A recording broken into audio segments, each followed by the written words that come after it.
मुझे बताइए कि ये नेहरू जी का इसमें रिलेक्टेंस क्या था, ये चीज क्या है? उन्होंने पार्लियामेंट में स्पेसिफिकली एक स्टेटमेंट दिया। कहा तो हम सावरकर जी से इंस्पायर्ड है, हम लोग अखंड भारत की बात सोचते हैं, और कहा हमारे देश के अंदर जो हिस्से हैं वही पूरी तरह से आजाद नहीं है।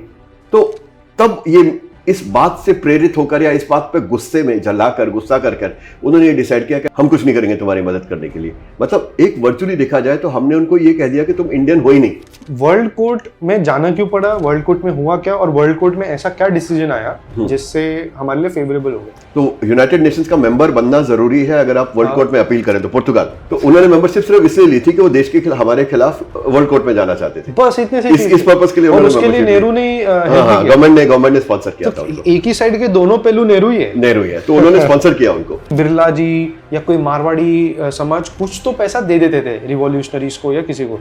देखिए जितना भी अगर बिरला जी ने भी दिया, किसी ने भी दिया, ये सारा का सारा गांधी जी को पैसा दिया। अच्छा, गांधी जी को? नेताजी सुभाष चंद्र बोस को किसी मारवाड़ी ने या किसी बिजनेसमैन इंडस्ट्रियलिस्ट ने फाइनेंस किया, ऐसी कहीं कहानी नहीं है। तो रेवोल्यूशन किसी ने फाइनेंस किया हो ऐसा तो कहीं भी सुनने में नहीं आया। ना तो मास्टर सरजू सेन को, ना तुम्हारी नेवल म्यूटिनी वालों को, ना भगत सिंह को भी किसी ने पैसा दिया हो कि भाई मैं बिजनेसमैन हूं, मैं तेरे पीछे खड़ा हूं, तू जो मर्जी कर, ये ले मेरे से पैसे। ऐसा किसी के साथ नहीं हुआ। तो वो होने का तो सवाल ही नहीं पैदा होता था।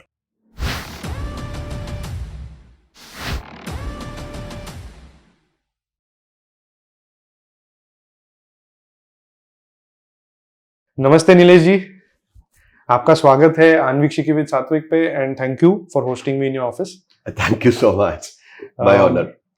आपकी बहुत ही एक फैंटास्टिक बुक है इनकी, यहाँ पे देख सकते हैं हम, uprising the liberation of Dadra and Nagar हवेली।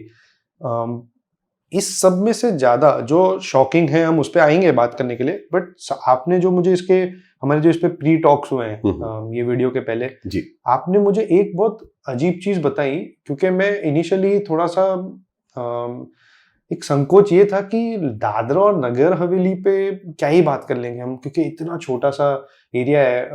एक उसमें से सिलवासा एक बहुत फेमस एरिया है जो हम सब जाते हैं, वापी का आई थिंक वेस्टर्न साइड है, और वहां पे लोग इसलिए जाते हैं क्योंकि Vapi is dry state, but Silvassa में लोग अधिकतर दमन जाते हैं उसके लिए। गुजरात के लोग दमन जाते हैं, देव जाते हैं, या सिलवासा आते हैं यहाँ से ले जाने के लिए। हाँ जी।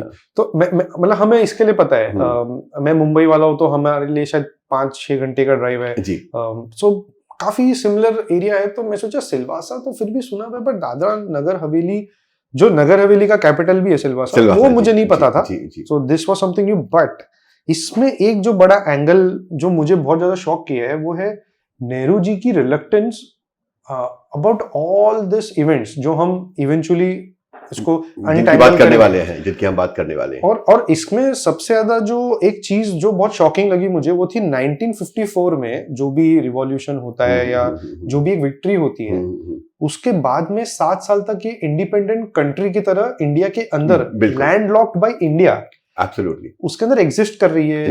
तो मुझे बताइए कि ये नेहरू जी का इसमें रिलक्टेंस क्या था, ये चीज क्या है? देखिए, शुरुआत भी नेहरू जी की रिलक्टेंस के कारण ही हुई थी। अच्छा, ऐसा था कि पोर्चुगीज, जब हम 15 अगस्त 1947 को हमने डिक्लेयर कर दिया कि हम आजाद हो गए, लेकिन हम एक्चुअली आजाद तो नहीं थे, क्योंकि हैदराबाद मर्ज नहीं हुआ था, कश्मीर मर्ज नहीं हुआ था, जूनागढ़ मर्ज नहीं हुआ था, फ्रेंच नहीं गए थे और पोर्चुगीज नहीं गए थे। तो सरदार पटेल जी के नेतृत्व के अंडर हमने हैदराबाद पुलिस एक्शन में आ गया, जूनागढ़ के नवाब भाग गए, वहां प्लेबिसाइट हुआ, उसके बाद लोगों ने कहा हम इंडिया में ज्वाइन करना चाहते हैं। कश्मीर में कबायली घुस आए जो पाकिस्तानी आर्मी थी, तो वहां पर भी साइन हो गया, and the French went by negotiation. उनकी बातचीत हुई और वो पीसफुली उन्होंने अपने पॉन्डिचेरी में कम अगेन फ्रेंच कब गए? ऑलमोस्ट 48 और 52 के बीच में। हाँ, अलग अलग पोजीशंस उन्होंने अलग अलग टाइम पे हैंड ओवर किए। डिफैक्टो उन्होंने इस पीरियड में हैंड ओवर किए, डिशोर थोड़ा सा बाद में उन्होंने उनके पार्लियामेंट में रेटिफाई किया उसको, लेकिन फैक्चुअली वो 48 के आसपास उन्होंने हैंड ओवर करने अपने पोजीशन शुरू कर दिए थे। तो French went, but the Portuguese just refuse to go, they said हम नहीं जाएंगे, because they passed a resolution in their parliament saying that Portugal is a multi-continent, multi-location country, which means not that these are their possessions, they are Portugal itself. That means Dadra Nagar Haveli or Goa or Daman and Diu were districts of the country of Portugal. Okay. And Portugal was a member of NATO. So we were essentially neighbor of Portugal, ऐसा बोल? Effectively, yes. Effectively, there was Portugal in India. This was part of Portugal in India. I mean, as per them, it is only incidental कि वो भारत में है, geography में भारत के चारों तरफ, बाकी है तो वो पोर्चुगल, वो तो वो उनकी थॉट थी। तो उन्होंने जाने से मना कर दिया, बिकॉज जैसे ये तो हम मालिक हैं इस इलाके के, ये हमारा इलाका है, हमारा देश चाहिए। और पोर्चुगल उस टाइम नेटो का मेंबर था। तो नेहरू जी ने तब ये असेस किया, जब असेस किया जो पॉलिटिकल सिचुएशन, तो ये असेस किया कि शायद इस समय हम नेटो के साथ किसी प्रकार की वैमनस्य की पोजीशन में नहीं है, वैमनस्य लेने की पोजीशन में नहीं है, तो थोड़ा सा वो विड्रॉ कर गए। और ये भी चीज था कि हमारी सेना रखने का, वो भी एक गांधी जी का जो एक प्रिंसिपल था कि सेना मत रखो, तो पीस पीस पीस। तब तक अगर देखा जाए तो सरदार पटेल जिन्होंने पुलिस एक्शन उनकी वजह से हुआ, कि वो कहते हैं ना कि जब वो कैबिनेट मीटिंग चल रही थी और वो कह रहे थे ऐसा करना चाहिए वैसा करना चाहिए, तो he just got up and said my forces have already entered Hyderabad. अच्छा। वो एक्चुअली ऐसा होता है, पटेल आप मूवी भी देखेंगे तो उसमें ही आएगा। तो he was so strong that he had taken that action on his own. अब वो चले गए थे, तो जो पीसनिक प्रोसेस था नेहरू जी का, वो it came to the fore. और कोई इतना स्टेचर नहीं रखता था कि उनको अपोज कर सके, तो इसीलिए किसी ने ये स्टैंड नहीं लिया कि कुछ भी नहीं, जो होगा देखा जाएगा, अभी तो इनके अंदर आर्मी को हम भेज देते हैं, ये नहीं लिया। तो थोड़े से विड्रॉ कर गए, लेकिन विड्रॉ करने तक भी एक बात आती है। दूसरा, उन्होंने पार्लियामेंट में स्पेसिफिकली एक स्टेटमेंट दिया जिसमें उन्होंने कहा, मैं एग्जैक्ट वर्ड्स तो अभी मैं नहीं वो कर पा रहा, लेकिन to the effect, to paraphrase करता हूं, to the effect that the liberation of areas under Portuguese occupation is the responsibility of the people residing in them and neither the Indian government nor the Indian people will have anything to do with it. इसका मतलब क्या, ये statement करके आपने उन लोगों को बोल दिया कि तुम अपनी किस्मत पर जाओ, हम कुछ नहीं करेंगे तुम्हारी मदद करने के लिए। मतलब एक वर्चुअली देखा जाए तो हमने उनको ये कह दिया कि तुम इंडियन हो ही नहीं, हमारी जिम्मेवारी तुम्हारे प्रति कुछ नहीं है। ये स्टेटमेंट उन्होंने पार्लियामेंट में किया। इससे ये सारे इश्यूज ट्रिगर हुए, जिसकी वजह से ये पूरा अपराइजिंग हुआ। अच्छा, तो ये आप अपराइजिंग के पहले की बात कर रहे हैं? पहले की बात कर रहा हूं। ये उसके कारण तो हुआ। अब ये पूना में जो राष्ट्रीय स्वयंसेवक संघ के, देखो इस अपराइजिंग में 3 घटक थे। कम्युनिस्ट पार्टी ऑफ इंडिया थी गोदावरी पलुरिकर के थ्रू, आजाद गोमांतक दल था, और एक राष्ट्रीय स्वयंसेवक संघ के स्वयंसेवक थे। ये 3 गुट थे। तो आजाद गोमांतक दल और राष्ट्रीय स्वयंसेवक संघ के स्वयंसेवक इकट्ठे लड़े थे और कम्युनिस्ट पार्टी अलग से लड़ी थी। तो उनका आपस में बाद में कंफ्लिक्ट भी हुआ, but we'll come to that during as we discuss in the podcast. लेकिन ये संघ के जो स्वयंसेवक थे, उन्होंने सबने बैठ के जब इसके ऊपर रिएक्शन दिया तो सबको बहुत गुस्सा आया। उन्होंने कहा तो हम सावरकर जी से इंस्पायर्ड है, हम लोग अखंड भारत की बात सोचते हैं, और कहा हमारे देश के अंदर जो हिस्से हैं वही पूरी तरह से आजाद नहीं है। तो तब ये इस बात से प्रेरित होकर या इस बात पे गुस्से में गुस्सा कर उन्होंने ये डिसाइड किया कि अगर भारत सरकार इसे नहीं करेगी तो हम करेंगे। तो एक तरह से देखा जाए तो नेहरू जी का जो ये स्टेटमेंट था वो एक ट्रिगर था इसके लिए, इस पूरे प्रोसेस को शुरू करने के लिए। जो प्रोसेस शुरू हुआ, दादरा नगर हवेली आजाद हुई। आगे देखा जाए तो जब ये आजाद हो गई, उसकी वही तो हमारी किताब की कथा वस्तु है कि आजाद कैसे हुई, उसके बारे में हम किताब पे आते हैं। लेकिन जब ये आजाद हो गई तो 1954 में ये वहां की जो पंचायत थी, वरिष्ठ पंचायत करके कॉन्स्टिट्यूट हुई थी, उन्होंने चिट्ठी लिखकर गवर्नमेंट ऑफ इंडिया को बोला कि आप हमें अपने आप में विलीन कर लीजिए, हमें आजाद नहीं रहना। तो तब फिर नेहरू जी ने हाथ खड़े कर दिए और कहा कि मैं इसको नहीं ले सकता हूं, क्योंकि ये तुमने वायलेंट मीन्स से इसको आजाद करवाया है। एक बात, और दूसरी बात, ये पोर्चुगल है और पोर्चुगल के अंदर हमला करने का और उस पर किसी प्रकार का अतिक्रमण करने का हमें अधिकार नहीं है। तो उनको तो सिर्फ यहीं से भगाया था ना, गोवा दमन दीव से तो नहीं भगाया था। बट ये सिर्फ इतना पार्ट से वो निकल चुके थे। लेकिन ये कि you have interfered with the rightful position of the Portuguese, that was the kind of stand that was taken. इसलिए मैं इसको नहीं लूंगा।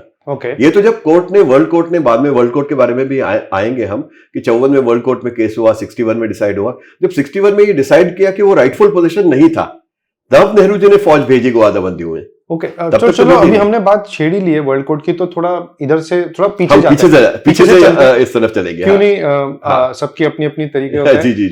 वर्ल्ड कोर्ट में जाना क्यों पड़ा, वर्ल्ड कोर्ट में हुआ क्या, और वर्ल्ड कोर्ट में ऐसा क्या डिसीजन आया जिससे हमारे लिए फेवरेबल हो गया? मैं बताता हूँ। ऐसा था कि हम एक तो वो कहानी बाद में लेंगे कि हमने कैसे इस इलाके को 1954 में आजाद कराया।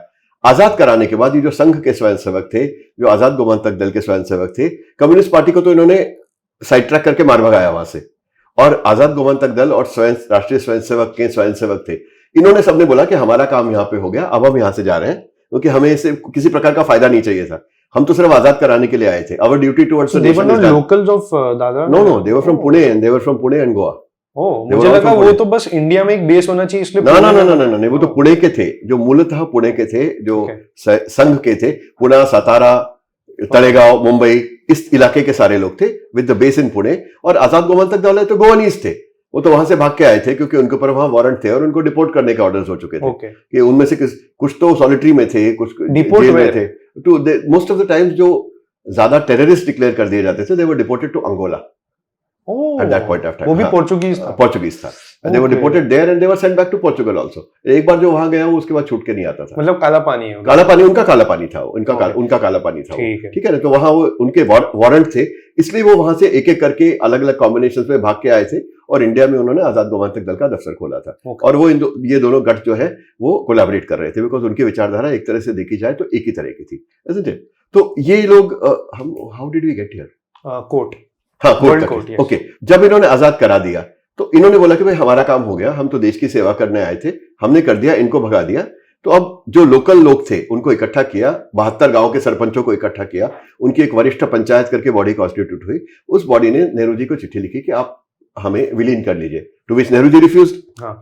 उसी समय पोर्चुगीज गवर्नमेंट, जिसने दमन में, अब देखिए आप अप्रिशिएट कीजिए कि दादरा नगर हवेली लैंडलॉक्ड है, उससे 35 किलोमीटर इंडियन टेरिटरी है, आगे दमन है, दमन इज अ पोर्ट। तो दमन में गोवा से रीइंफोर्समेंट आ सकती है, पोर्चुगल से भी आ सकती है, आनी हो तो दीव से भी आ सकती है। तो वहां पे उन्होंने सोल्जर्स अमास किए और ये कहा जाता है कि 1000 अंगोलन सोल्जर्स थे वहां पे, African soldiers were there who were specially brought in to suppress this mutiny, खत्म करने के लिए इसको। Even after they went away. Even after, because they went away only from this limited territory of 550 square अभी बाकी थे। kilometers. Elsewhere they were very strong. They were already very strong. तो वहां से उन्होंने, अगर वो दादरा नगर हवेली में आना चाहते तो उनको 35 किलोमीटर इंडियन टेरिटरी में से चल के आना पड़ता या व्हीकल्स के द्वारा आना पड़ता। तो वो राइट टू पैसेज मांग रहे थे। तो जब उन्होंने right to passage Nehru ji को मांगा, मर्सीफुली नेहरू जी ने वो राइट टू पैसेज नहीं माना, नहीं दिया कि नहीं, हम अपने देश में से आपको नहीं जाने देंगे। ये उन्होंने बहुत अच्छी चीज, एक अच्छी चीज, क्योंकि ऐसी नकी होती तो वो लोग सोल्जर्स आके, इधर के तो थोड़े से बच्चे थे, इनको तो कब के मार के फेंक देते। It would have been surprising also कि नेहरू जी ने पैसेज भी दे दिया तो नहीं, वो तो मेरे ख्याल से बहुत ही ज्यादा रेडिकली एंटी नेशनल एक्टिविटी एक तरह से देखा जाए तो हो जाती है अगर वो परमिशन देते तो। It would have amounted to actually subverting the process of independence, क्योंकि आजाद गोमांतक दल तो पुर्तगालियों के खिलाफ गोवा में भी लड़ रहा था।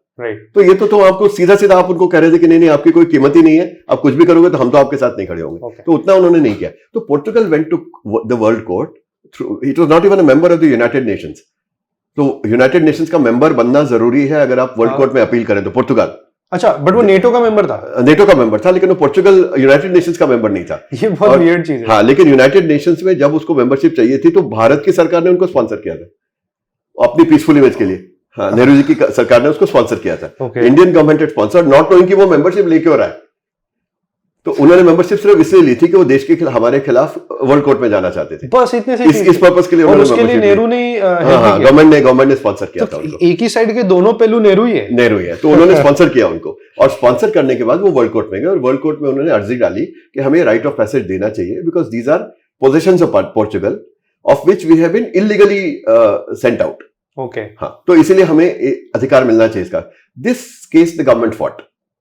एमसी सीतलवाद थे वहां पे, उनको डिप्यूट किया गया था, very reputed lawyer, subsequently he was solicitor general, attorney general also for many years.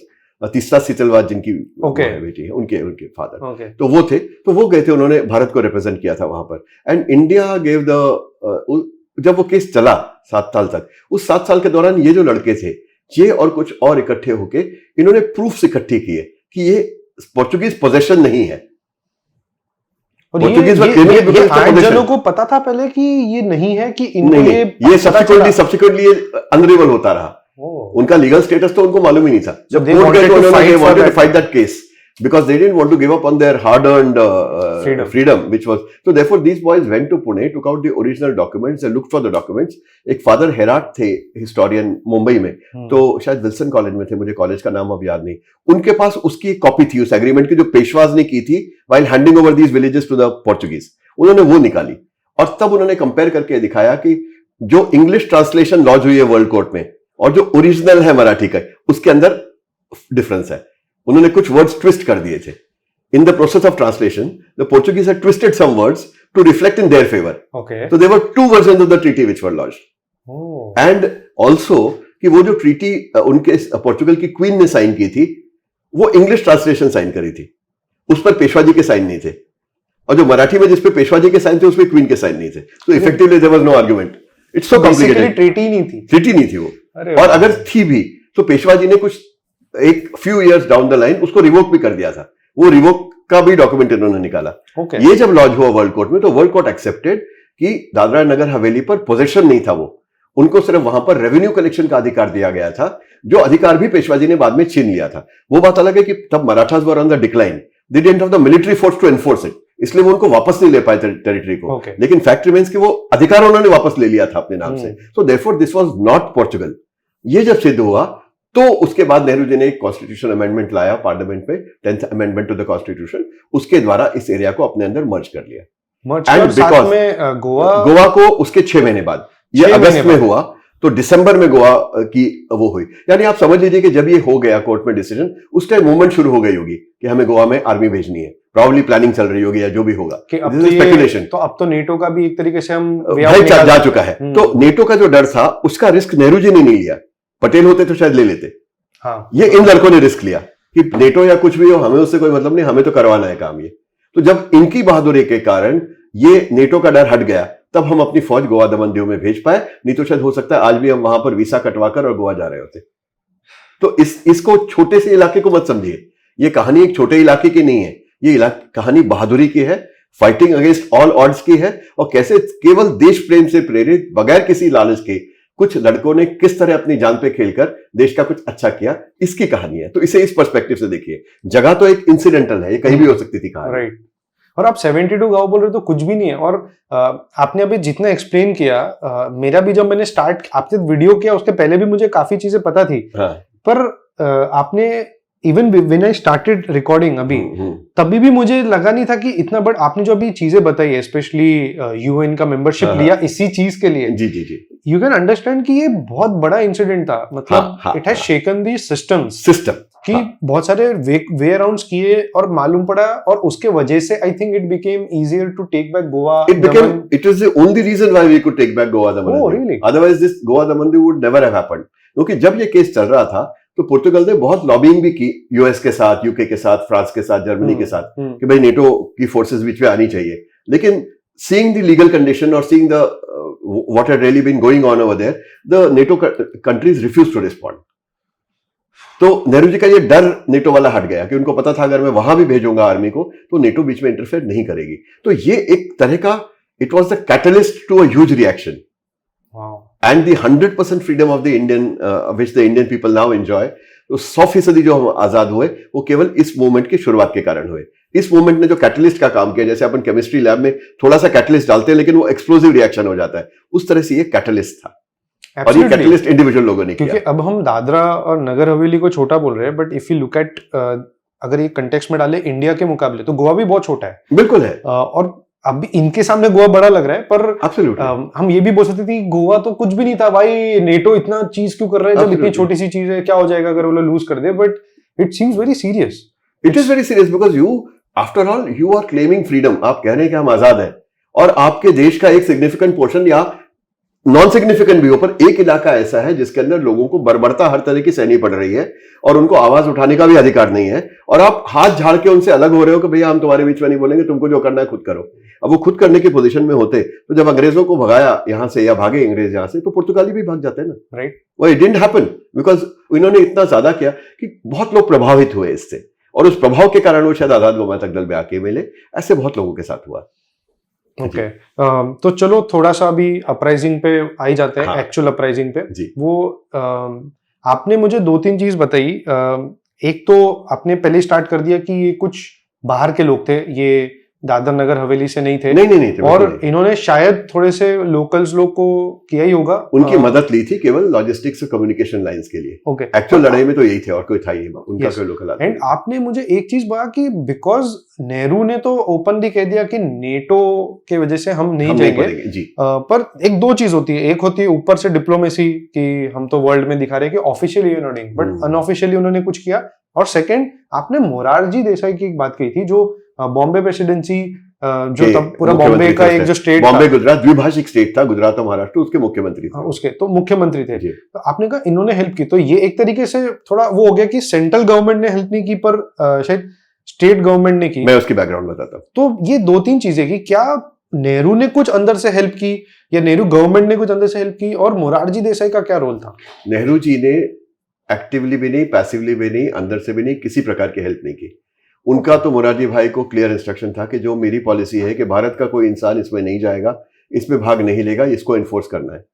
तो उसको इन्फोर्स करने के लिए मोरारजी भाई ने जो स्टेट रिजर्व पुलिस थी उसका घेरा दादरा नगर हवेली के चारों तरफ लगवा दिया था, जिससे ना तो कोई अंदर जा सके ना वहां का कोई बाहर आ सके। ये था। ये क्यों किया फिर? ये इसीलिए कि हम नहीं चाहते, वो नहीं चाहते थे, नेहरू जी की जो इंस्ट्रक्शन थी कि भाई किसी भी इंडियन को इसके अंदर नहीं जाने देना, कोई जत्था नहीं घुसने देना, क्योंकि गोवा में उस समय इंडियन फ्रीडम फाइटर्स के जत्थे जा रहे थे प्रोटेस्ट करने के लिए, तो वहां पर भी उनको रोक दिया गया था बॉर्डर के ऊपर। और यहां तो बिल्कुल पूरा एरिया ही सराउंड कर लिया गया था कि अंदर कोई जा नहीं पाएगा, कोई बाहर आ नहीं पाएगा वहां और से। आपने कहा freedom fighters and we are talking about 1954। 54 freedom fighters with reference to Dadra Nagar Haveli Goa and. हाँ, बट आप बोल रहे इंडिया से अंदर गए, मतलब ये तो पहले जा ही चुके थे, ये जब अपराइजिंग हुआ उसके पहले पुणे से, तो जो आपने 25-30 नाम, तो वो उन्हीं की शुरुआत की बात कर रहे हैं हम। अच्छा, हम उसकी शुरुआत की बात कर रहे हैं। उसकी शुरुआत जब ये जाने की इन्होंने प्लान बनाई तो इनकी पहली अड़चन ये आई कि बॉर्डर से तो हम अंदर घुस ही नहीं सकते।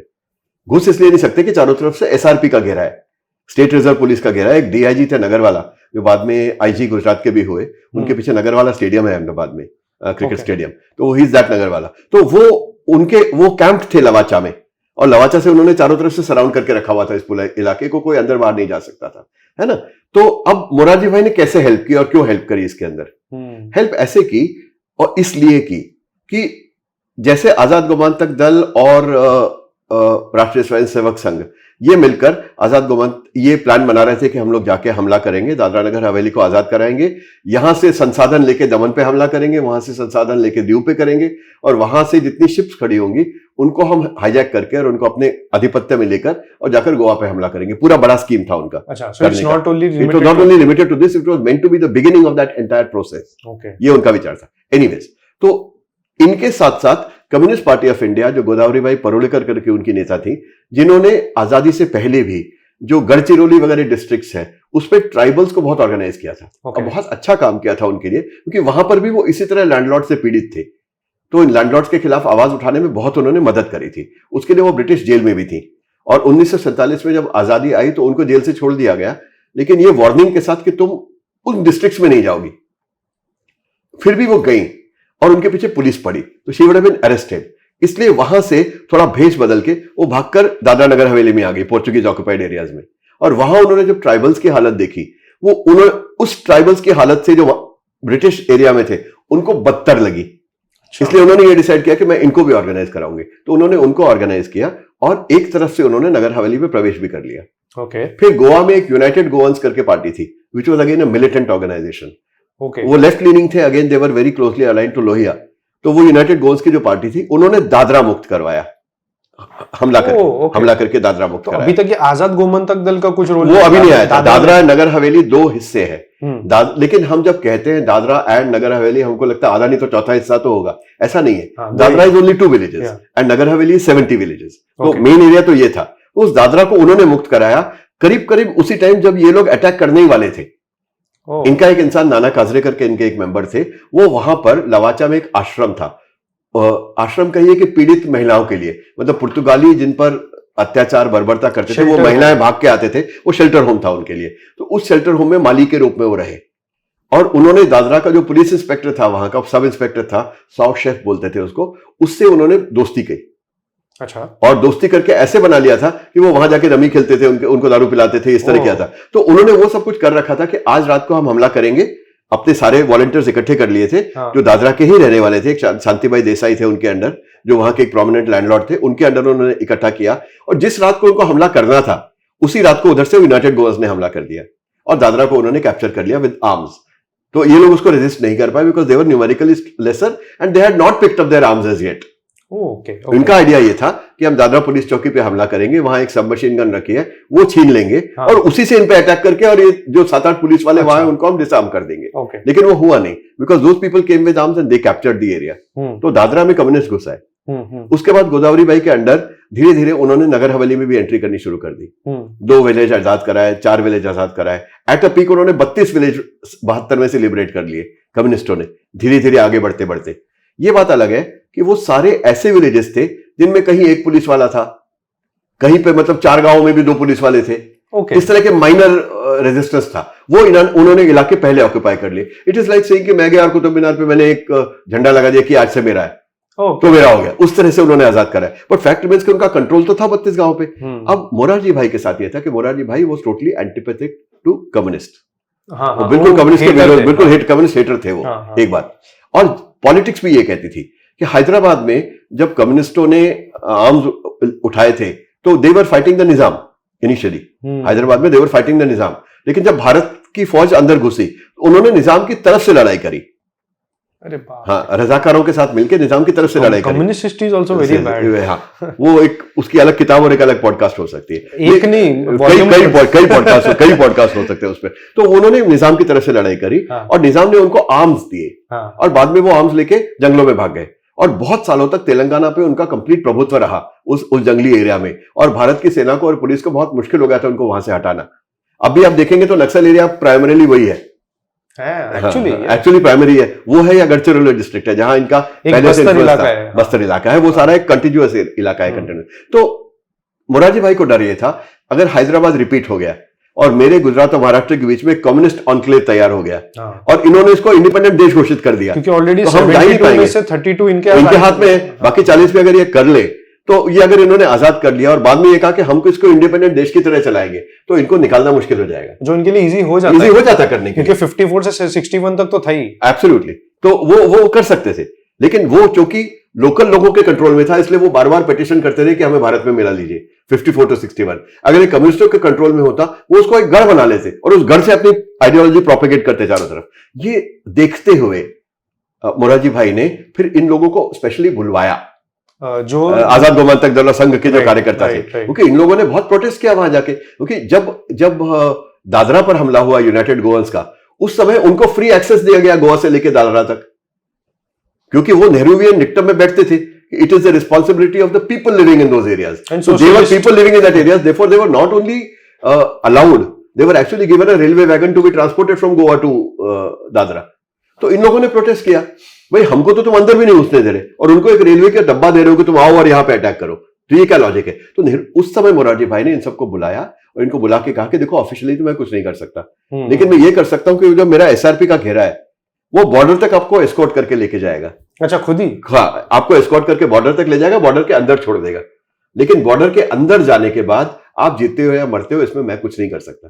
अगर आप मर भी जाओगे, स्पेसिफिकली कहा गया था, तो आपकी लाश उठाने के लिए भी आना हमारे लिए संभव नहीं होगा। तो आपकी लाशें वहीं सड़ेंगी, वो सिविलियन क्लोथ्स में आना पड़ेगा वगैरह उन्होंने बोला। हाँ, तो that was the extreme condition. But overall उनको यही बताया गया कि तुम तो कितने थोड़े से हो और वो 300 सैनिक है। देखो हम इस बात से तो आई नहीं कि अल्टीमेटली इस लड़ाई में 22, 24, 27 बच्चे थे, 18 साल से 23 साल के उम्र के, मैक्सिमम जो थे वो 28 साल के थे, और दूसरी तरफ 375 पुर्तगाली ट्रेन्ड सोल्जर्स, 375 फुली सोल्जर्स थे। आप 375 को थोड़ा मत समझिए, प्रोपोर्शन देखिए, कहां 22-23 अनट्रेन्ड लड़के, भी तो छोटा ही था उनके लिए। तो अनट्रेन्ड लड़के और कहा 375 फुली आर्म्ड पोर्चुगीज सोल्जर्स। तो कॉन्फ्लिक्ट कितना 10 टाइम्स योर स्ट्रेंथ था वो, and that is when they are trained soldiers and you are not even trained. उस हालत में ये कॉन्फ्लिक्ट हुआ था। एनीवेज, तो मोरारजी भाई ने ये हेल्प करी कि उन्होंने बॉर्डर तक, बल्कि एक बार सुधीर फड़के जी का जो जत्था गया उसके साथ उन्होंने एक रेडियो जीप भेजी जिसमें रेडियो सेट था ताकि आप कम्युनिकेशन एस्टैब्लिश कर सके, लेकिन वो उन्होंने बॉर्डर पर जाके छोड़ दी और सिलवासा आजाद होने के बाद फिर वो जीप दोबारा एंटर करके आई एंड वहां से रेडियो कम्युनिकेशन एस्टैब्लिश किया सिलवासा से उन्होंने। तो इनडायरेक्ट हेल्प बहुत हुई, इनडायरेक्ट बहुत। तो इन्होंने वेपन्स दिया था? कुछ भी नहीं, तो हेल्प क्या थी? बस अंदर घुसने दिया, tacit support, indirect tacit support. Weapons तो एक्चुअली सपोर्ट कैसे हो गया? मतलब वो मतलब removing the obstacle put in the way. आप इसको नेगेटिव देखिए ना, आप ऐसे बोल रहे हो कि 32 गांव तो कम्युनिस्ट जीत चुके हैं, और जो बाकी के 40 बचे हैं उसमें आपने एक ऐसा दाव खेला है जो इतना ब्लाइंड है कि उनको, आप जैसे आपने बहुत सारी चीजों में कहा है कि 25 में से 8 जन कोई गोली चलाने आती थी, बिल्कुल, और ये सब बच्चे हैं 18-20 साल 23 साल। बिल्कुल है। तो एक बड़ा डेस्परेट स्ट्रैटेजम है भी कम्युनिस्टों को किसी तरह से रोकना है, तो उनको कहा गया है वो हमला करें, उससे 2 दिन पहले तुमको जाके। तो इन्होंने क्यों नहीं कुछ ऐसा किया? मतलब ये मेरा बहुत हाइपोथेटिकल माइंड चल रहा है अभी कि कुछ सिविलियन क्लोथ्स में आर्मी के 4-5 जन भेज देते जो इनको ट्रेन कर देते। शायद वो नहीं चाहते थे। अच्छा। मतलब ये शायद बहुत नेहरू जी के साथ बहुत डायरेक्ट कॉन्फ्लिक्ट उनका हो जाता, तो इसीलिए उनके ऊपर एक प्रेशर भी था। ऑल्सो एक और चीज था कि he was second most important, I think, in a way he was fairly important in the hierarchy. I think third most, क्योंकि शास्त्री जी के बाद इनका ही चांस। और वो बहुत ज्यादा नेहरू जी के साथ उनका डायरेक्ट कॉन्फ्लिक्ट था। अच्छा। But as chief minister of such a big state वो ये नहीं चाहते थे कि कॉन्फ्लिक्ट एकदम ओपन में आके हो जाए। जिससे नेहरू जी अगर आदेश दे दें कि नहीं जाने नहीं देना, तो फिर तो ऑब्वियसली वो उसको ओवररूल नहीं कर सकते थे ना इंटरनेशनल मैटर्स में। एक स्टेट के मुख्यमंत्री की अपनी लिमिटेशन है क्या, इसलिए उन्होंने उनको ये कहा कि तुम जल्दी से जल्दी करो, इससे पहले कि नेहरू जी का प्रेशर माउंट हो मुझ पर और मुझे अगेंस्ट कुछ करना पड़े, तुम जल्दी घुसो और जल्दी करो। अच्छा, एक चीज और जो अभी बोला जल्दी से जल्दी करो, तो ये अपराइजिंग स्टार्ट कब होती है और ये एंड तक होने तक ये कितना डेज मंथ्स? ये पार्लियामेंट में जो नेहरू जी ने स्टेटमेंट करी वो 1954 के शुरुआत में करी। ऑलमोस्ट मार्च के आसपास जो है वो एक और कहानी है कि लता मंगेशकर जी से जाके मिले पैसे रेज करने के लिए, उसके ऊपर हम जाते हैं। तो ये मार्च के करीब वो मीटिंग हुई, कॉन्सर्ट हुआ, उससे पैसे रेज हुए और 15 अगस्त को तो ऑलरेडी वहां विक्ट्री परेड हो चुकी थी इनको भगाकर पुर्तगालियों को। मतलब the whole case was only March, April, May, June, July, August, इतने दौरान 5 से 6 महीने के बीच में सारी एक्टिविटीज हुई है इसकी जो हुई। ओके जी, तो ठीक है। फिर इन्होंने जब अंदर घुस गए फिर इसकी स्टोरी आगे कहाँ बढ़ती है? तो ये लोग जब पूना में थे तो पहला सवाल ये आया कि अगर हमको हमला करना है तो हमला करने के लिए हमको पहले तो पैसा चाहिए। तो उन्होंने पैसा रेज करने के लिए अपने रिश्तेदारों में इधर उधर सबसे पूछा। तो ऑब्वियसली वो कोई भी ऐसे फाइनेंशियली स्ट्रांग नहीं थे कि अपने रिश्तेदारों से पैसे लेके एक हमला माउंट कर सकते थे। कुछ समाज सेवी ऑर्गेनाइजेशन के पास भी गए, जो समाज सेवी ऑर्गेनाइजेशन ये कहती थी कि हमें सेटअप किया गया गोवा की मुक्ति के लिए, उनके पास भी जाके मांगा। तो उन्होंने कहा नहीं, अगर आप हथियार उठा रहे हो तो भैया नहीं, कोई मोर्चा वोर्चा ले जाना है तो हम पैसे देने को तैयार है। तो उनका बिल्कुल डेड एंड आ गया कि पैसे रेज करने का कोई साधन नहीं है। एक चीज मुझे एक्सप्लेन करिए, लेट्स गिव व्यूअर्स को एक और एक कंटेक्स्ट कि अभी 1954 चल रहा है। आई थिंक 7 years और हम फ्रीडम फाइटिंग माइंडसेट में नहीं है। हम अब एक independent India, looking forward to a brighter India, whatever it is, सब अपने थोड़े कॉम्प्लेसेंसी या रिलैक्स मोड में आ गए होंगे in context to freedom fighting. पहले हम बहुत बार सुनते हैं कि बिरला जी या कोई मारवाड़ी समाज कुछ तो पैसा दे देते थे रिवॉल्यूशनरीज को या किसी को। अब एनवायरनमेंट कैसा था? अब लोग की सिंपैथी कैसी थी इन लोगों को कि सडनली यार अभी इतना मेहनत से लड़ा, तुम 7 साल बाद वापस कुछ करते? How was it? It was like this. देखिए, जितना भी अगर बिरला जी ने भी दिया, किसी ने भी दिया, ये सारा का सारा गांधी जी को पैसा दिया। अच्छा, गांधी जी को? नेताजी सुभाष चंद्र बोस को किसी मारवाड़ी ने या किसी बिजनेसमैन इंडस्ट्रियलिस्ट ने फाइनेंस किया, ऐसी कहीं कहानी नहीं। वो जो देते थे लोगों ने अपने ऑर्नामेंट्स उतार के औरतों ने दिए और उसके साथ लड़ाई करी। तो इसलिए ये जो बिजनेस कम्युनिटी का जो एड था वो सारा का सारा गांधी जी या कांग्रेस के मेन स्ट्रीम के लिए, बाद में इनको कुछ फायदा में से ये उनकी विचारधारा है, मैं उस पर इंप्यूट नहीं करता। लेकिन आज की तारीख में था सिर्फ उन लोगों के लिए। तो रेवोल्यूशन किसी ने फाइनेंस किया हो ऐसा तो कहीं भी सुनने में नहीं आया। ना तो मास्टर सरजू सेन को, ना तुम्हारी नेवल म्यूटिनी वालों को, ना भगत सिंह को भी किसी ने पैसा दिया हो कि भाई मैं बिजनेसमैन हूं, मैं तेरे पीछे खड़ा हूं, तू जो मर्जी कर, ये ले मेरे से पैसे। ऐसा किसी के साथ नहीं हुआ। तो वो होने का तो सवाल ही नहीं पैदा होता था, isn't it? तो इन्होंने फिर ये सोचा कि अब हम पैसे कहां से रेज करें। तो रेज करने के लिए इनमें एक थे, मैं कुछ नाम ले लेता हूं क्योंकि इन लोगों के नाम भी जानने जरूरी है, जो हमें पता ही नहीं है। Which is the leader of the RSS group was a gentleman called Rajabahu Wakankar. Rajabahu Wakankar was again from a very middle class normal family, having a small time government job. Kabaddi के प्लेयर थे, स्वयंसेवक संघ के प्रचारक भी रहे बहुत सालों तक। कबड्डी बहुत अच्छा खेलते थे, कुश्ती बहुत अच्छी लड़ते थे, इसलिए यंग लोगों में उनका एक इमेज था, ये बड़ा डेयरिंग डू टाइप इंसान है, ऐसा इमेज था। तो उनके कहने पर लोग रैली हुए उनके चारों तरफ। वो थे एक नाना काजरेकर थे। नाना काजरेकर वॉज फ्रॉम सातारा लेकिन मुंबई में रहते थे, वो इसके पार्ट थे। और दो बड़े इंपॉर्टेंट लोग थे जो बाद में महाराष्ट्र में बहुत प्रसिद्ध हुए। एक थे बाबा साहेब पुरंदरे।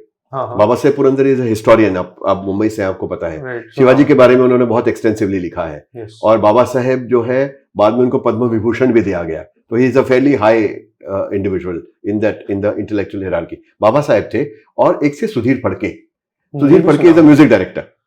वो मराठी फिल्मों में म्यूजिक दिया करते थे उस समय, और हिंदी में भी कई पिक्चरों में उन्होंने बहुत अच्छा म्यूजिक दिया। बाद में पद्मश्री उनको भी दी गई। तो ही वॉज अ फेयरली, तो ये लोग सारे थे।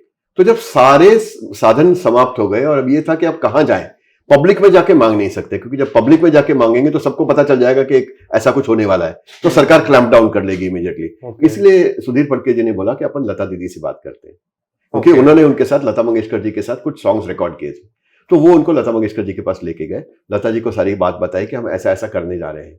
और बाबा साहेब पुरंदरे ने खुद ने मुझे बताया उस टाइम, अब तो वो नहीं रहे, he passed away at the age of 100, then he was 99 when I met him at that point of time. बस अभी थोड़े यार last year before the book was published he passed away. हाँ, अभी lately. तो उससे 1 साल पहले मैं गया था उनके पास। तब उन्होंने मुझे बताया था कि हम, लता जी ने कोई एक्सप्रेशन नहीं दिखाया, तो हमको ऐसा लगा कि शायद यहाँ कुछ बात बनने वाली नहीं है। लेकिन हम जब उठे तो उनकी आंख से आंसू गिर रहे थे।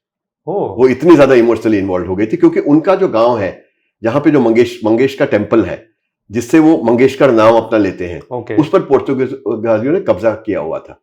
और वहां पर पुर्तगाली जो लोग हैं, लोगों के आने जाने में बहुत अड़चन पैदा कर रहे थे। इनका एक डायरेक्ट इमोशनल लिंक था। तो इसलिए उन्होंने कहा कि मैं अगर आपकी मदद करती हूं तो ये मदद करना मेरी मंगेश की सेवा मानूंगी मैं, इसलिए मैं मंगेश की सेवा समझ के आपकी मदद करूंगी। और उन्होंने मोहम्मद रफी जी के पास भेजा और श्री रामचंद्र जी के पास भेजा। तो इन तीनों ने मिलकर पूना में कॉन्सर्ट किया अप्रैल में, और उस कॉन्सर्ट के जो टिकट प्रोसीडिंग्स थे वो इन लोगों को, संघ के लोगों को दिए कि आप लीजिए और जाकर वेपन्स खरीदिए और कीजिए, ताकि हमारा डायरेक्ट पैसा देने में नाम भी नहीं आया और आपका काम भी हो गया। ये थोड़ा कोइंसिडेंस लग गया मुझे कि लता मंगेशकर जी का भी एक कनेक्ट निकल आया उसके साथ। देखिए ऐसा है ना, मैं पर्सनली मान के चलता हूं कि जब आप किसी राह पर चल पड़ते हैं तो ये रास्ते अपने आप निकलते हैं उसमें से। आप अगर सिर्फ टेबल पर है, दफ्तर में बैठ के सारी प्लानिंग बनाने की कोशिश करेंगे तो इतने इफ्स एंड बट्स आ जाएंगे कि आप अपनी कुर्सी से नहीं उठ पाएंगे। और real world application is very different. जब आप जाते हैं तो चलने लगते हैं तो इन द प्रोसेस कई ब्रांचेस निकल आते हैं, जैसे ये एक ब्रांच निकल आई इसके ना। Very beautiful coincidence. एब्सोल्युटली। तो ये कोइंसिडेंसेस तो इस किताब के लिखने में भी भरे पड़े हैं, लेकिन उसकी हम बाद में आते हैं, बाद में हम उस पर आते हैं। तो ये हुआ, तो पैसे रेज हुए, उसके बाद उनको हथियार चाहिए थे।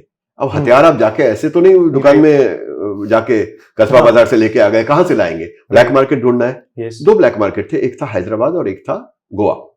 अरे बाप रे। गोवा से खरीदे जा सकते थे, लेकिन वो पुर्तगाली एरिया में जाके आप खरीदते, पकड़े गए तो आप सीधे कंडेम्ड, और इंटरनेशनल बॉर्डर पार करके आपको लाने पड़ते, स्मगल करके लाने पड़ते। एक और चीज है, इंटरनेशनल बॉर्डर तभी क्या रूल्स था? वीजा जाना पड़ता था, पासपोर्ट लगता था, कैसा इसके बारे में मुझे पता नहीं है, लेकिन मैं डेफिनेटली चेक करके आपको बता सकता हूँ क्या पोजीशन थी। लेकिन क्रॉस बॉर्डर बहुत सारा वो था, मतलब एक तो वॉलंटियर्स को या किसी तरह के प्रोटेस्टर्स को तो जान ही नहीं देते थे, they were banned from entering. लेकिन दादरा नगर हवेली की केस में जो उधर के लोग थे वो इधर आते थे, and with special permission they were allowed to go back. इसका तो मुझे पक्का पता है, they were allowed to go back। तो मुझे गोवा और दमन दीव का इतना डायरेक्टली मुझे इस समय पता नहीं है। तो एनीवेज हम कहाँ थे इस बात में? फिर हैदराबाद का क्या हुआ? हैदराबाद का। तो गोवा से उन्होंने सोचा कि हम नहीं लेंगे, इसलिए नहीं लेंगे कि वहां एक्सपेंसिव भी है और बहुत रिस्की है वहां से लाना, और अगर पकड़े गए तो हमारा पूरा मिशन बर्बाद हो जाएगा।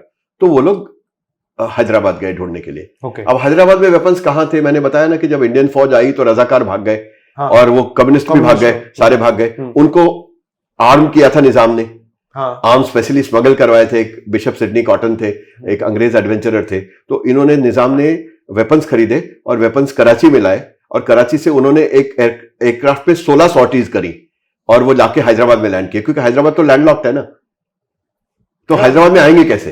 तो ये बिशप कॉटन को उन्होंने बहुत बड़ी रकम दी, इंटरनेशनल एयर स्पेस। वो एक्चुअली एक और चीज है, हम आज 2024 में समझते, तब तो आई डोंट नो कैसा होता था। नहीं, उसमें भी थी कि जो एयरक्राफ्ट कॉटन ने लीज किए थे इस पर्टिकुलर मिशन के लिए, वो इंडियन एयरफोर्स के उस टाइम के एयरक्राफ्ट से ज्यादा एडवांस थे। और इस तरह से नाइट फ्लाइंग करने की कैपेसिटी रखते थे, जो उस समय इंडियन एयरफोर्स में नहीं थी। क्या बात, it was not a very common thing. तो इसीलिए वो डिफाई करके उनको इंडियन एयरफोर्स का रिस्क लिया, लेकिन उनको पता था कि मेरा एयरक्राफ्ट उनसे ज्यादा फास्टर है, लो लेवल पे जा सकता है और रात को उड़ सकता है, जो कि इंडियन एयरफोर्स में वो कैपेसिटी उस समय नहीं थी जज करने की, right in the beginning year. तो उन्होंने उससे वो स्मगल कराए वेपन्स, और ये स्मगल करके उन्होंने रजाकारों को दिए, कम्युनिस्टों को भी दिए और अपनी फौज को भी दिए। जब इंडियन आर्मी घुसी तो फौज से तो उन्होंने ले लिए, और रजाकारों से भी ले लिए। हजारों की तादाद में थे वो, मतलब 2 लाख थे उस समय रजाकार जिनको वेपन्स इशू हुए थे। लेकिन कुछ लोग उसमें से वेपन्स लेके अपने अपने गांव में भाग गए, क्योंकि सैयद कासिम रिजवी, भागे क्यों मैं बताता हूँ। सैयद कासिम रिजवी जो रजाकारों के हेड थे, वो निजाम को ये बताया करते थे कि जरूरत पड़ेगी तो मैं 5 लाख मुस्लिम लड़कों को रोड पे खड़ा कर दूंगा, एक भी हिंदू हैदराबाद में जिंदा नहीं बचेगा, और इंडियन फौज आएगी उसको मैं एक कदम अंदर नहीं बढ़ने देंगे। वही बेसिस पे निजाम पटेल जी को कहते हैं कि हम तो सबको मार देंगे, वो इसी बेसिस पे था। तो इन रजाकारों की ताकत पे था, क्योंकि हैदराबाद की अपनी आर्मी तो मुश्किल से 16-18 हजार की थी, वो कितना तो रेजिस्ट कर सकते थे। लेकिन इनको सबको आर्म्स दिए गए थे, और long and short of it is कि जब इंडियन फौज आई तो ये रजाकार आफ्टर ऑल थे तो बच्चे ही ना, गांव से उठा के लाए, उनको यूनिफॉर्म पकड़ा के बंदूक पकड़ा दी, दादागिरी करने के लिए तो ठीक है, लेकिन लड़ाई थोड़ी कर सकते हैं फौज के साथ। वो सारे भाग गए, और भाग गए तो अपने अपने वेपन्स लेके भागे, और उन्होंने अपने अपने गांव में अड्डे बना के उसमें डिपॉजिट कर दिए। वो बाद में ब्लैक मार्केट में बिकने लगे। अच्छा, तो इसीलिए ये लोग हैदराबाद गए, हैदराबाद से इन्होंने ब्लैक, और ये किसी को भी बेचते थे, जो आता था उसको, जैसे जिसका कनेक्शन होगा उसके हिसाब से। इलीगल एक्टिविटीज के लिए भी बेचते होंगे, इन्होंने देश प्रेम के लिए खरीदे। तो लेकिन जितने पैसे इनके थे उसमें लॉजिस्टिक्स के लिए पैसे निकालने के बाद इनके पास केवल 5 राइफल और 3 पिस्टल खरीदने के पैसे बचे। क्या बात कर रहे हो? तो इन्होंने केवल 5 राइफल और 3 पिस्टल खरीदी। ये कॉन्सर्ट का जो पैसा बोल रहा है, कॉन्सर्ट का पैसा, 5 राइफल और 3 पिस्टल खरीदी, और वो ठीक ही था, क्योंकि इसमें से 8-10 लोगों को ही राइफल चलानी आती थी। ओके टोटल मिला के चलाते वो बोल्ट एक्शन राइफल्स वगैरह थी हाँ, इनके पास हाँ। और पिस्टल्स थी। तो इन्होंने इन 8 वेपन्स के साथ ही 375 लोगों पे हमला करना चालू किया। Look at the magnificent scale on which this is fought, look at the bravery, trained soldiers. उनके अगेंस्ट उन्होंने जो हमला शुरू किया, छोटी छोटी चौकियां लेनी शुरू की, वो सारे इन 8 वेपन्स के साथ किया। तो ये वेपन्स थे। अब हम उस स्टेज पे आते हैं जब ये बॉर्डर से अंदर घुसे। अंदर घुसने से एक स्टेप पहले उनको ये रियलाइज हुआ कि ऑब्वियसली हम 20, 22, 30 इसी रेंज में लड़के हैं, हम ट्रेंड भी नहीं है, तो हम अगर फ्रंटल अटैक करेंगे तो हम 300 सोल्जर के साथ नहीं लड़ सकते। वेरी ऑब्वियस है, हम तो कुछ मिनटों में खत्म हो जाएंगे। तो इन्होंने कहा, बाबा साहेब पुरंदरे ने, जो हिस्टोरियन है, शिवाजी पर लिखते हैं, उन्होंने कहा कि शिवाजी महाराज की हम टेक्निक को इस्तेमाल करेंगे, विच इज गनीमी कावा। गनीमी कावा इज गुरिल्ला वॉरफेयर। तो हम गुरिल्ला वॉरफेयर की टेक्निक यूज करेंगे, यानी हम सरप्राइज यूज करेंगे, हम डिसीट यूज करेंगे, हम कम्युनिकेशन लाइंस काटेंगे, हम कंफ्यूजन फैलाएंगे एनिमे में और फिर इनको अटैक करेंगे। ये उन्होंने थ्योरी बनाई। इसके आधार पर जरूरी था कि इंटेलिजेंस गैदर हो। भाई आप डिसीट तो तब फैलाओगे जब आपको सच्चाई पता हो, पहले किस में हमला करना है, बाद में किस में हमला करना है, किधर कितने सोल्जर्स हैं, किधर कितने सोल्जर्स हैं, कौन सा रास्ता है जिसको काट देने से सिलवासा से सपोर्ट नहीं आएगा, कौन सा तार है जिसको काटने से सिलवासा की फोन लाइन कट जाएगी, ये तो सब जानना था ना। तो इनमें से अलग अलग लोग पहले राजा भाव गए चूड़िया बेचने वाले बन के, वो वहां से चूड़िया बेचने का पूरा उन्होंने सर्किट लिया और नक्शे बनाए। फिर कुछ लोग गए अगरबत्ती बेचने वाले बन के, पुणे की किसी कंपनी के इन्होंने एजेंसी ली, उसके कैश मेमोज लिए, आईडी कार्ड्स लिए, सैंपल्स लिए और वो अगरबत्ती बेचने के लिए घूमे और पूरा घूम के उन्होंने उसके नक्शे बनाए कि कहाँ पे कौन सी चौकी है, क्या क्या है।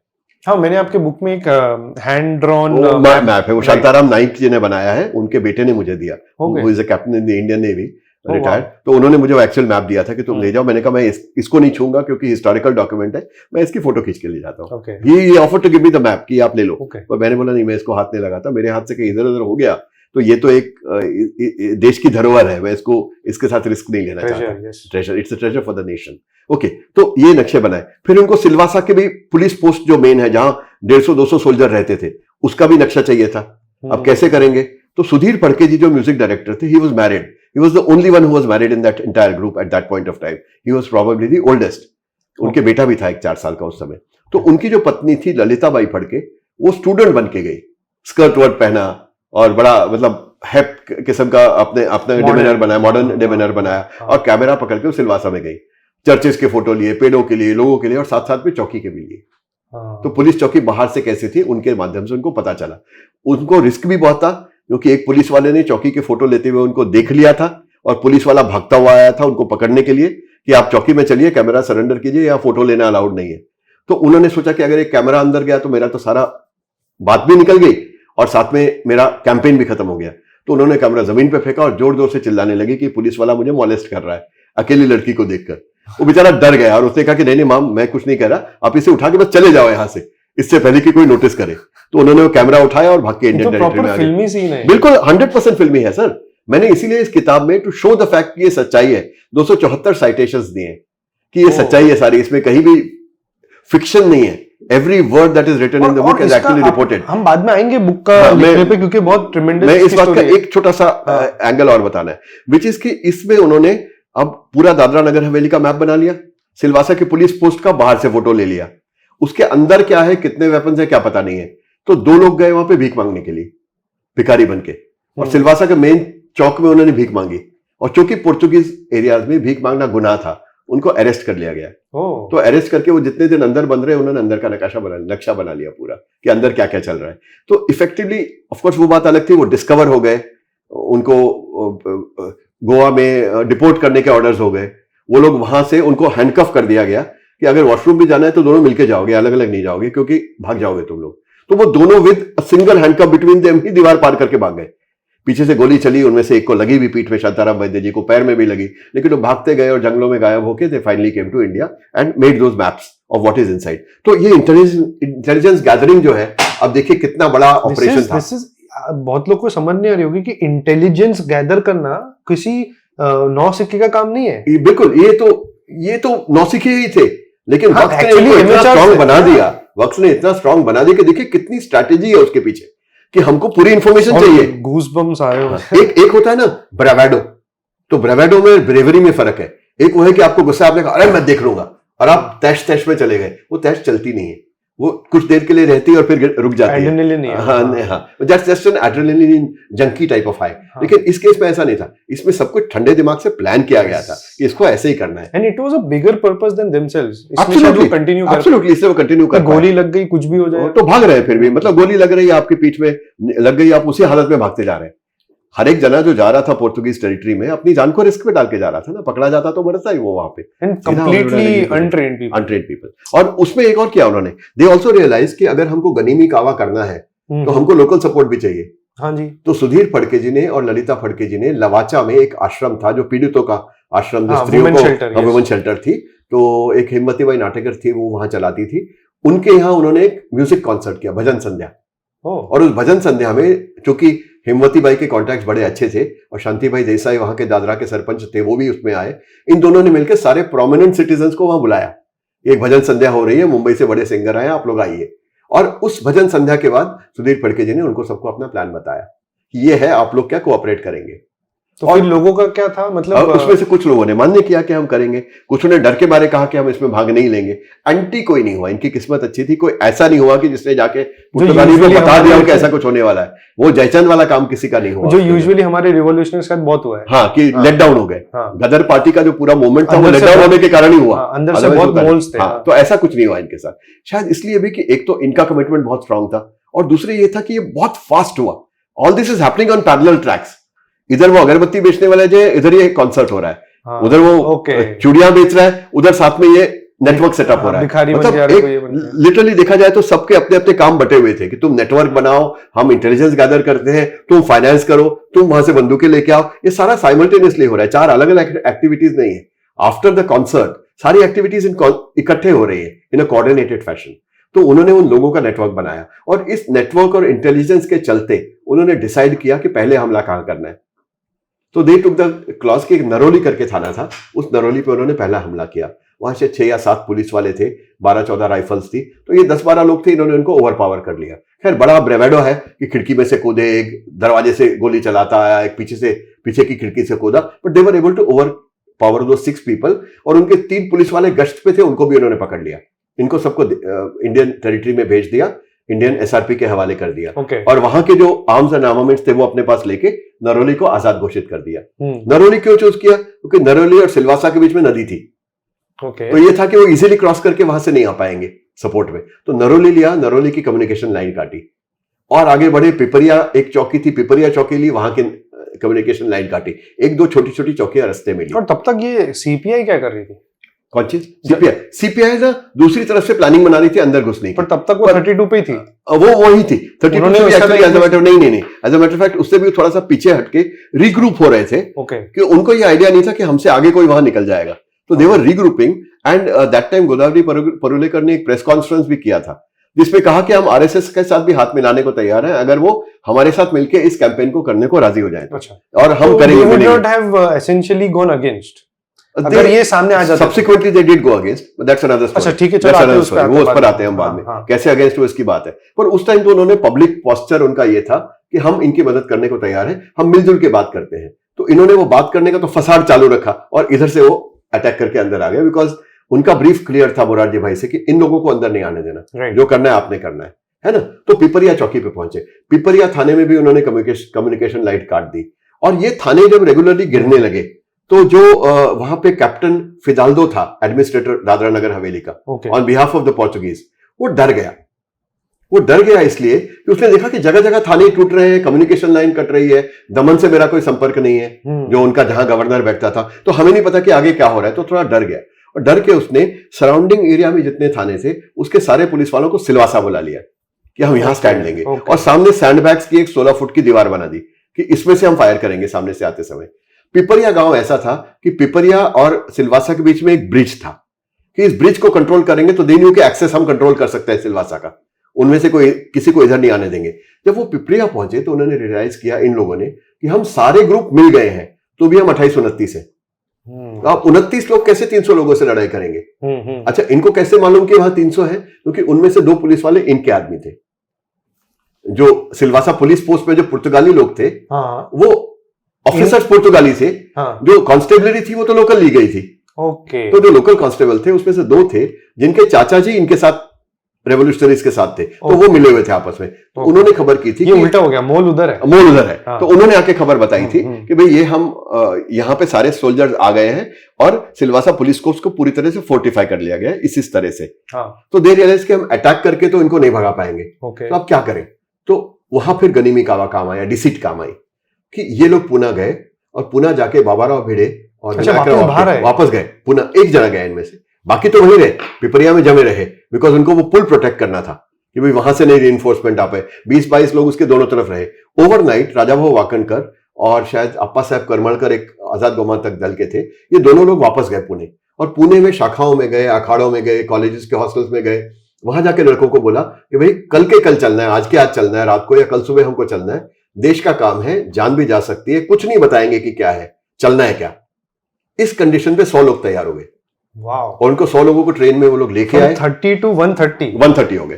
तो वो लोग ट्रेन में उनको लेके आए, वहां से उनको पुलिस की जीपों ने बॉर्डर तक छोड़ा और इनको वापस हेल्प किया। हाँ, वापस हेल्प किया, उनको बॉर्डर तक छोड़ा इनडायरेक्टली, और वहां से वो लोग पिपरिया में आ गए, थाने में। अब वो पिपरिया में आ गए, सिलवासा के अप्रोचेबल है, मतलब this is overnight, this is almost over 1 night and 1 day, मतलब लगभग 1.5 दिन में। हाँ 48 आवर्स में ये हो गया सारा का सारा काम। ये लोग आ गए कि अब हम हमला करेंगे।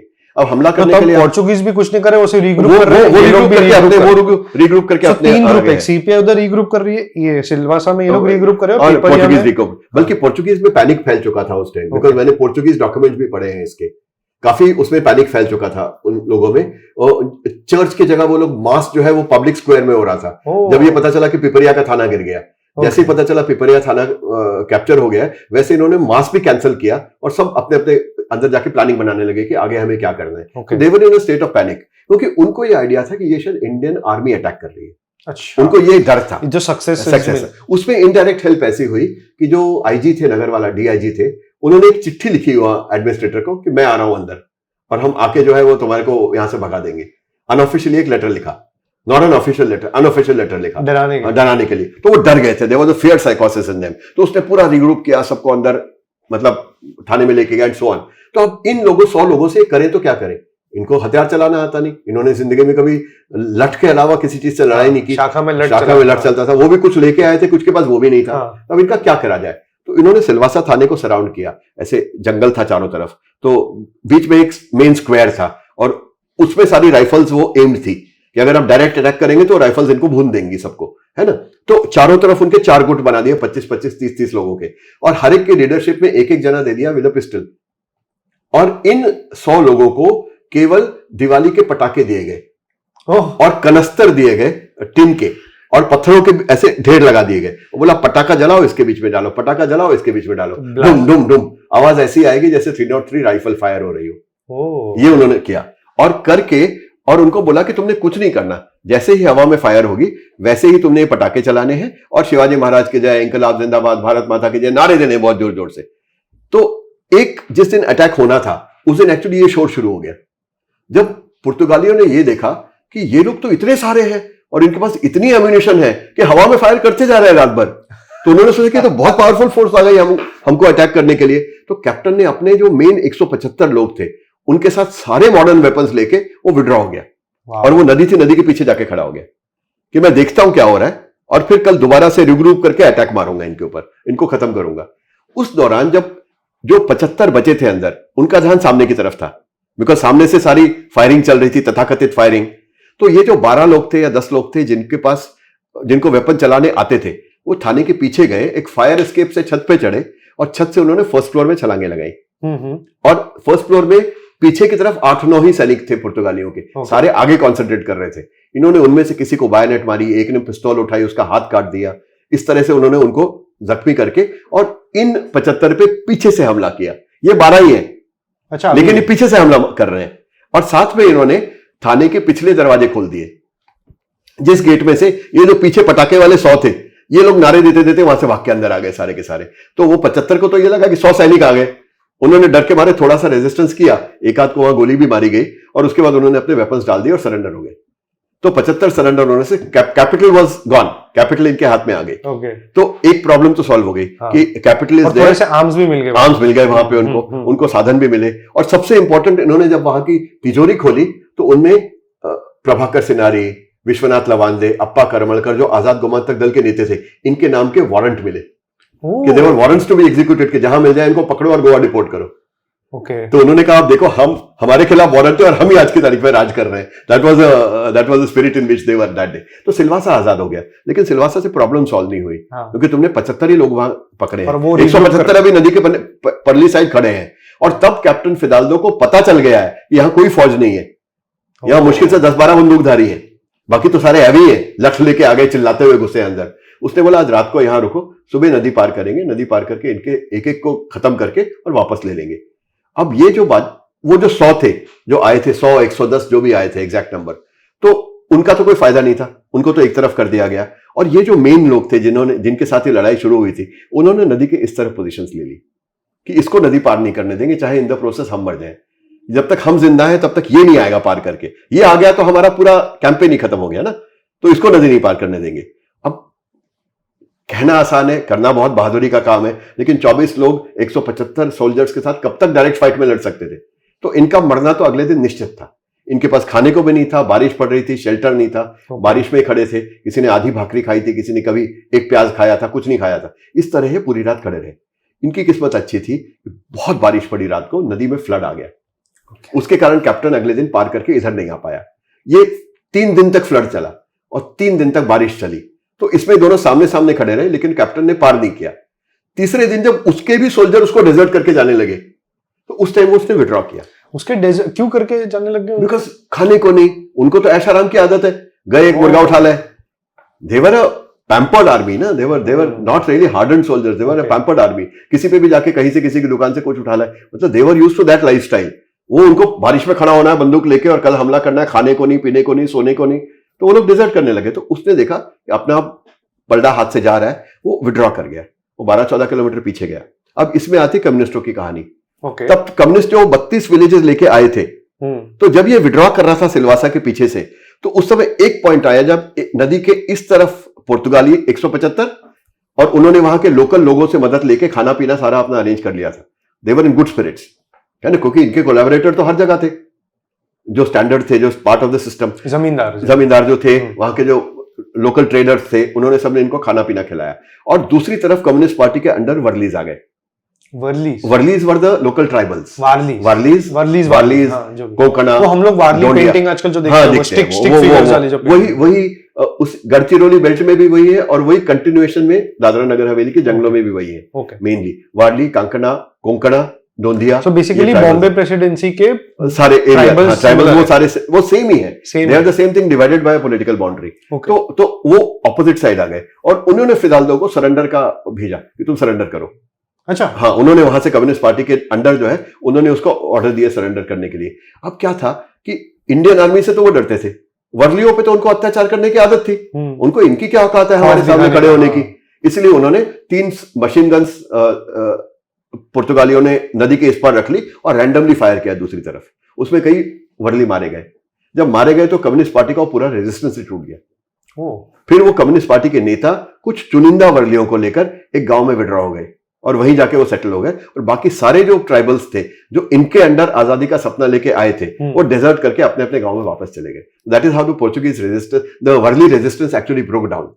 और फिर कैप्टन वहां से विड्रॉ हुआ और पीछे खानवेल करके जगह है, वहां पे उसने स्टैंड लिया। Khanvel is very close to the Indian Silvassa, Vapi, Khanvel, ये हाँ, रफली इन दिस डायरेक्शन। अगर आप किताब में खानवेल में गया हूँ, रिसोर्ट है वहां पे, बहुत सारे खानवेल रिसोर्ट बहुत अच्छे हैं, अच्छा रिसोर्ट है वहां पे इस समय आज की तारीख में। तो खानवेल गए वो। खानवेल में क्या है, Khanvel is on the border of the jungle, जो टाउन है वो। खानवेल में खासियत ये थी कि वहां पे एक दापाड़ा करके जगह थी, दापाड़ा में एक डिस्टिलरी थी।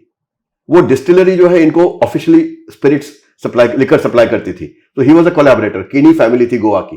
तो वहां पर वो गए तो उनको दारू भी मिली, पानी भी मिले, खाना भी मिला, एक सोर्स मिल गया कि रेगुलरली हमको मिलता रहेगा ये सब कुछ, we will not be starve for rations.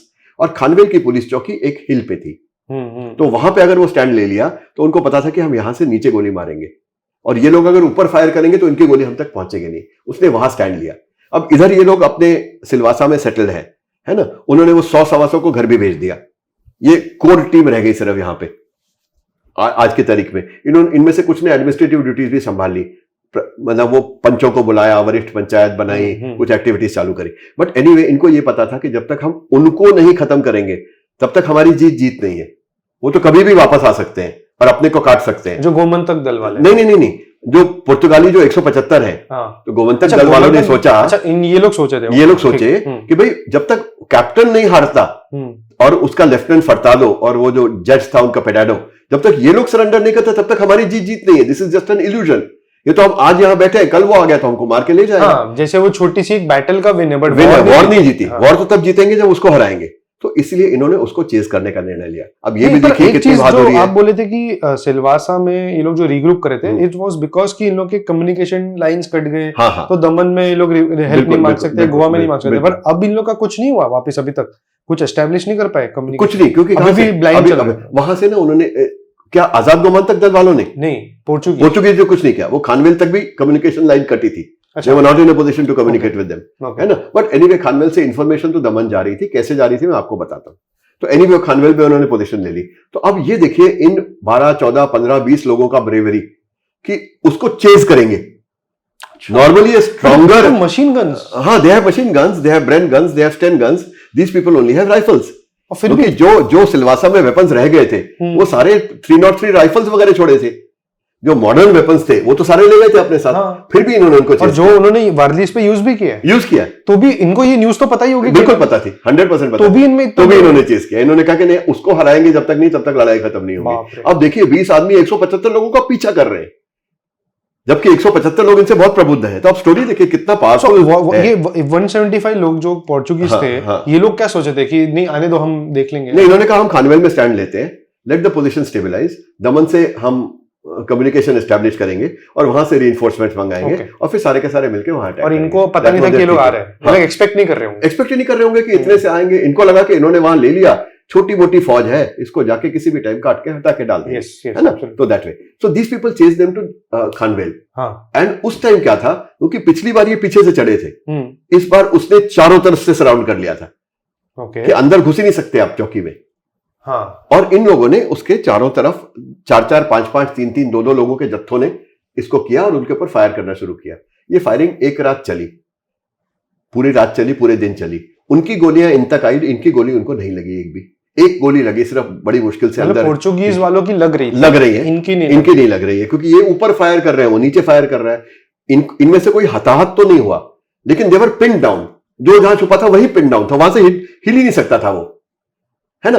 तो इन्होंने रात को फिर ये सलाह मशवरा किया कि अब इस तरह इंडेफिनिटली नहीं चल सकता, हमारी एम्युनिशन लिमिटेड है, कहीं ना कहीं तो खत्म होगी। जिस दिन हमारी एम्युनिशन खत्म हो गई और हमारी फायरिंग रुक गई, ये आराम से टहलते हुए आएंगे और हमारा गला काट देंगे। राइट। तो कहानी तो खत्म। तो इसलिए ये गए जंगल में उन वर्लियों को दोबारा से मोबिलाइज करने के लिए।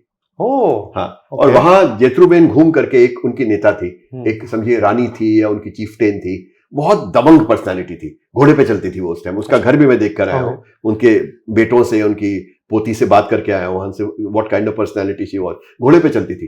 तो इनमें से नाना साहब काजरेकर जो थे, एक चीफ लीडर थे पूना ग्रुप के, ये उनके पास जाके उन्होंने मदद मांगी और रातों रात नाना काजरेकर और जेत्रुबेन ये घोड़े पर वर्लियों के गांव गए और हर गांव जाके बोला ये आखिरी मौका है, या तो इस बार इनको भगा दो या जिंदगी भर इनका जुल्म सहो, तुम्हें क्या चाहिए। तो गांव से वर्ली जो डिस्पिरिटेड थे उनका मोरल फिर ऊंचा हुआ और वो निकल के आए। 80-100 लोग वहां से निकल के आए।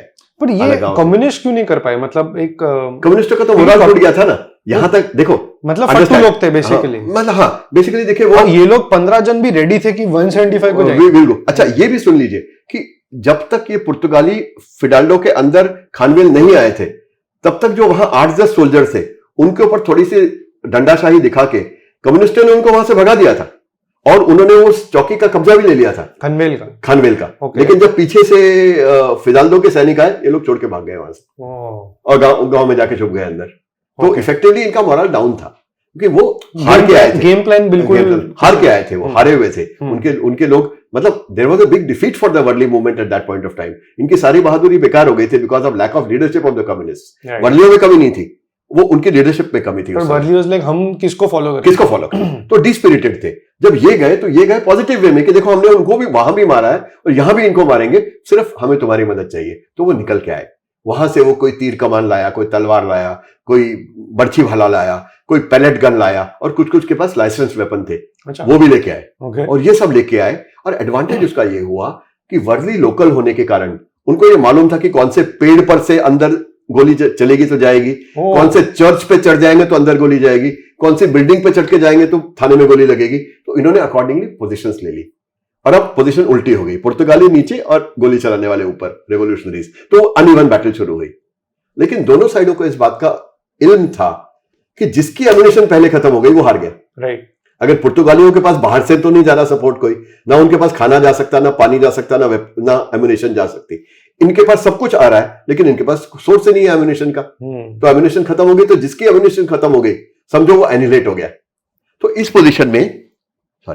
पोजीशन में दमन से इंडियन गवर्नमेंट को गवर्नर ने एक पेटिशन भेजा और ये कहा कि अगर आप एक संधि करा देते हो और हमारे 175 सोल्जर्स को वहां से निकल के हिंदुस्तान में आने देते हो, okay. तो हम उनको आपके सहारे कर देंगे, आप उनको अरेस्ट कर लो, जो करना करो, उनकी जान बचाओ, लेकिन इससे लड़ाई भी रुकेगी।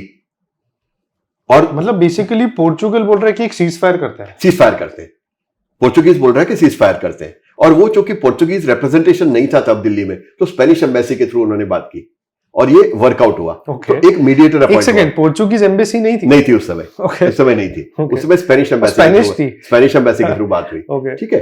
तो स्पेनिश, बिकॉज उस समय पोर्चुगल तो हमारा दुश्मन देश था ना, बाजू में है ना, it was an enemy country, they were ruling that, why would they send an ambassador to India? They believe कि हम तो यहाँ के मालिक हैं, जो हमारे इलाके हैं उनके सारे, है ना। ओके, तो उन्होंने एक मीडिएटर अपॉइंट किया और वो मीडिएटर कौन था? एक स्मगलर था, उसका नाम था भगुभाई भंडारी। वो स्मगलर क्या था? वो वहां से सोना लाता था और इधर से दारू लेके जाता था गुजरात में। वो दोनों तरफ स्मगल करता था। But because he was a smuggler, उसके वर्लियों में भी कॉन्टैक्ट थे, उसके पुलिस वालों में भी कॉन्टैक्ट थे। तो he was appointed as a chief mediator. और वो सफेद झंडा लेके घोड़े पे आया और दोनों साइड को जाके बात की कि भाई तुम दोनों स्टेलमेट में हो, अब रिस्क ये है कि किसकी गोली पहले खत्म होती है, जिसकी खत्म हो गई वो मर गया। इससे अच्छा क्यों ना एक ऐसा चीज करो जिससे पुर्तगाली पीछे चले जाए, उनकी जान बच जाए और तुम्हें बगैर लड़ाई करे कब्जा मिल जाए। तो तुमने जो मुझे पहले बात पूछी थी कि पुर्तगाली शांति से गए थे, शांति नहीं, मतलब रेजिस्टेंस बहुत कम दिया। लास्ट विड्रॉल उनका कम रेजिस्टेंस पे था, लेकिन बाकी तो इतनी देर तक रेजिस्टेंस हो ही रहा है ना। अब अगर वो मशीन गन से वर्लियों पे फायर कर रहे हैं तो ये क्या फाइट नहीं है? या क्या फाइट नहीं है? वो डर गए, उनको इन्होंने डराया, दहशत फैलाई, तो ये इनकी स्ट्रेटेजी का हिस्सा था। तो आजाद कराने की लड़ाई का मतलब ये तो नहीं कि सामने जाके कहेंगे हर एक इंसान 10 पुर्तगाली मारेगा, ऐसा तो जरूरी नहीं है। मैं आपको ये भी बता देता हूँ, मुझे कहां से पता चला कि रेजिस्टेंस बहुत कम दिया, क्योंकि मैं ट्राई कर रहा था एक समरी मिल जाए। तो आजकल एआई के बहुत चलते हैं, तो मैंने चैट जीपीटी में आपकी बुक का नाम डाला और लिखा कि एक समरी। तो पहले तो आपको मैंने बताया दिया था कि आपकी बुक को जो नॉन फिक्शन है उसको फिक्शन बता रहे हैं, बिल्कुल गलत है। और दूसरा ये भी जो पॉइंट आ गया, तो ये मैंने पहले आपसे सामने लिया क्योंकि मुझे लगा ये पार्ट ऑफ स्टोरी है, तो बाद में पता चल जाएगी। तो आपने ये भी, तो बेसिकली एक दर्शकों को ये भी बता देता हूँ कि ये जो चैट जीपीटी का जो एक नैरेटिव है ना, वेस्टर्न नैरेटिव जो है, बिल्कुल गलत है। आपको आज भी वैसे ही ट्रीट करते हैं जैसे कि आपको ये 75 इयर्स पहले देखते थे। वो आपको उल्लू ही बनाते हैं, वो आपके सामने जो नैरेटिव एस्टेब्लिश करना चाहते हैं वो ये करना चाहते हैं कि आपने कुछ ज्यादा अचीव नहीं किया, हमने आपको दिया है, और वो कहीं ना कहीं दिख ही रहा है। और आपने जो भी पूरी स्टोरी हमें डिटेल में बताई है, ये बहुत ब्रिलियंट। मुझे बात बताइए कि इसे आप फिक्शन बता रहे हैं, जबकि इस किताब को उठा के कोई पढ़ेगा नहीं, केवल ऐसे आप सिर्फ फ्लिप करोगे ना, कागज फ्लिप करोगे तो आपको हर एक पेज के नीचे ये साइटेशन मिलेगी। राइट, हर एक पेज के नीचे देखें, हर पेज के नीचे डिटेल साइटेशन है। ऐसे 274 साइटेशंस बुक में है। तो ये फिक्शन कहां से हो गई? फिक्शन का तो कोई लॉजिक ही नहीं बनता। तो ये नैरेटिव भी एक वहां पर भी प्रेवेलेंट है। मैं बोलता नहीं कि सारा झूठ है, वहां पे लोकल लोगों में भी कुछ लोगों में प्रेवेलेंट है। आज की तारीख में एक बहुत प्रोमिनेंट इंसान ने मुझे बताया, वहां जब मैं इस किताब को लेकर गया, उन्होंने मुझे बताया कि मेरे हिसाब से तो 4-5 थे, वो तो चुपचाप भाग गए थे। अच्छा, चुपचाप कभी कोई भागता है क्या कहीं से यार? कभी भागता है क्या कोई? अरे कोई एक छोटा सा कमरा अगर आप कब्जा कर लेते हो तो उस कमरे को खाली नहीं करते, ये तो देश खाली करके गए। और ये तो वर्ल्ड कोर्ट गए हैं, उस पे यूएन का मेंबरशिप लिया इस चीज के लिए। तो मतलब कितने बड़े स्टेक्स थे, कैसे भाग जाते वो भागे नहीं, वो इस संधि के प्रोसेस से वो लोग बैकआउट करे, क्योंकि उनको पता चल गया था हम स्टेलमेट में हैं।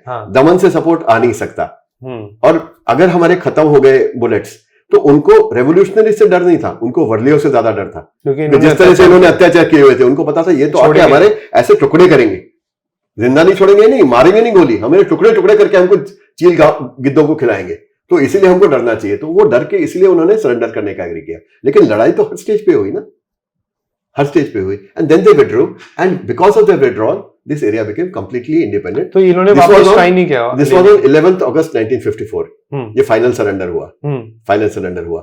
उसके बाद कम्युनिस्टों से फिर कॉन्फ्लिक्ट हुई इसमें। अच्छा okay, wait again we are coming into the internal वापस फाइट। कम्युनिस्टों से फिर से कॉन्फ्लिक्ट हुई क्योंकि उन्होंने पहले खानवेल लिया हुआ था।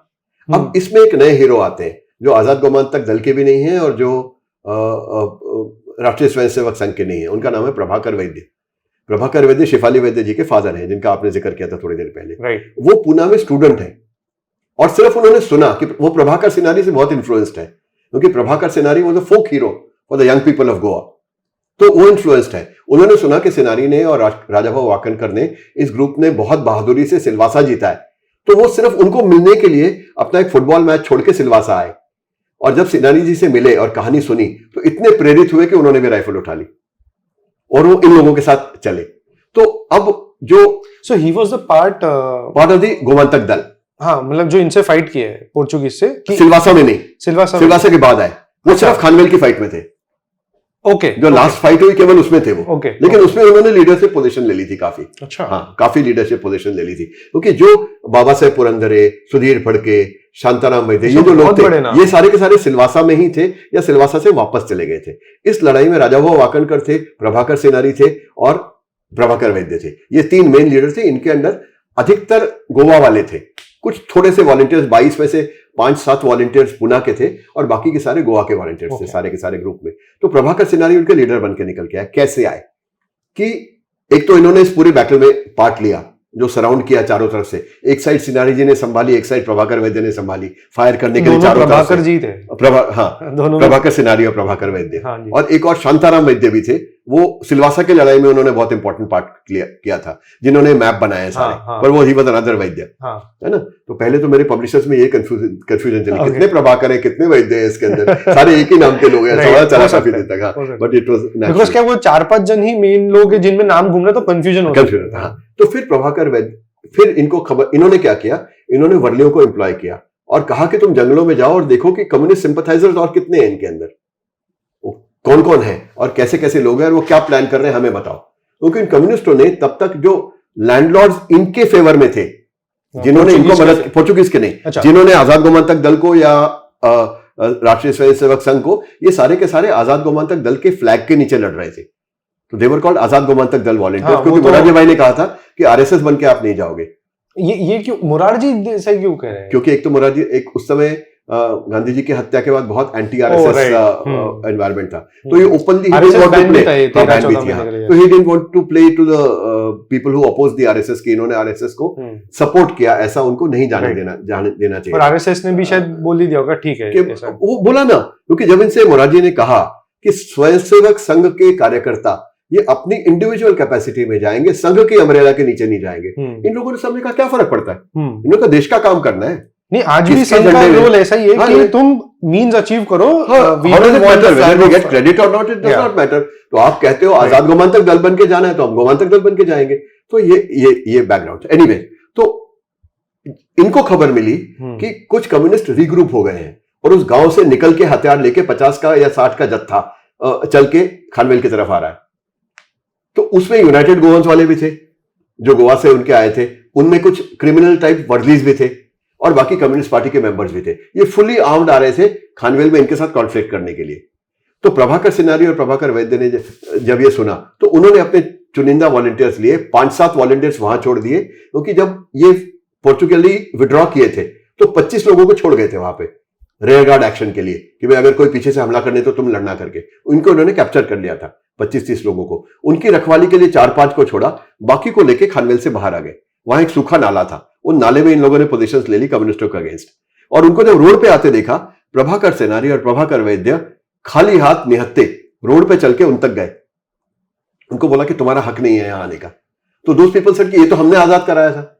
तो मेरे को एक चीज समझ नहीं आ रही, मतलब एक नॉर्मल व्यूअर की तरह मैं देखूं इसे, कि कम्युनिस्ट तो पहले फाइट कर ही रहे थे अगेंस्ट पोर्चुगल्स और एक गोमंतक दल जो था वो, अब वो लोग चले गए तो ओवरऑल तो ये दोनों का गोल यही होगा ना कि इंडिया में विलीन हो जाए। नहीं, कम्युनिस्टों का रहा होगा कि नहीं रहा होगा मैं नहीं कह सकता। अच्छा, ये क्योंकि वो उस समय इस समय कोई तो ये क्लियर था, गोमंतक दल वालों क्लियर था कि हमारा काम हो गया, हम चले जाएंगे और इंडिया में विलीन कर लो देश को, इस एरिया को। ये उनका रोल कम्युनिस्टों का clear, but they were aware कि कम्युनिस्ट का भरोसा नहीं कर सकते, क्योंकि इसी पॉइंट पर मोरारजी ने उनको भेजा था।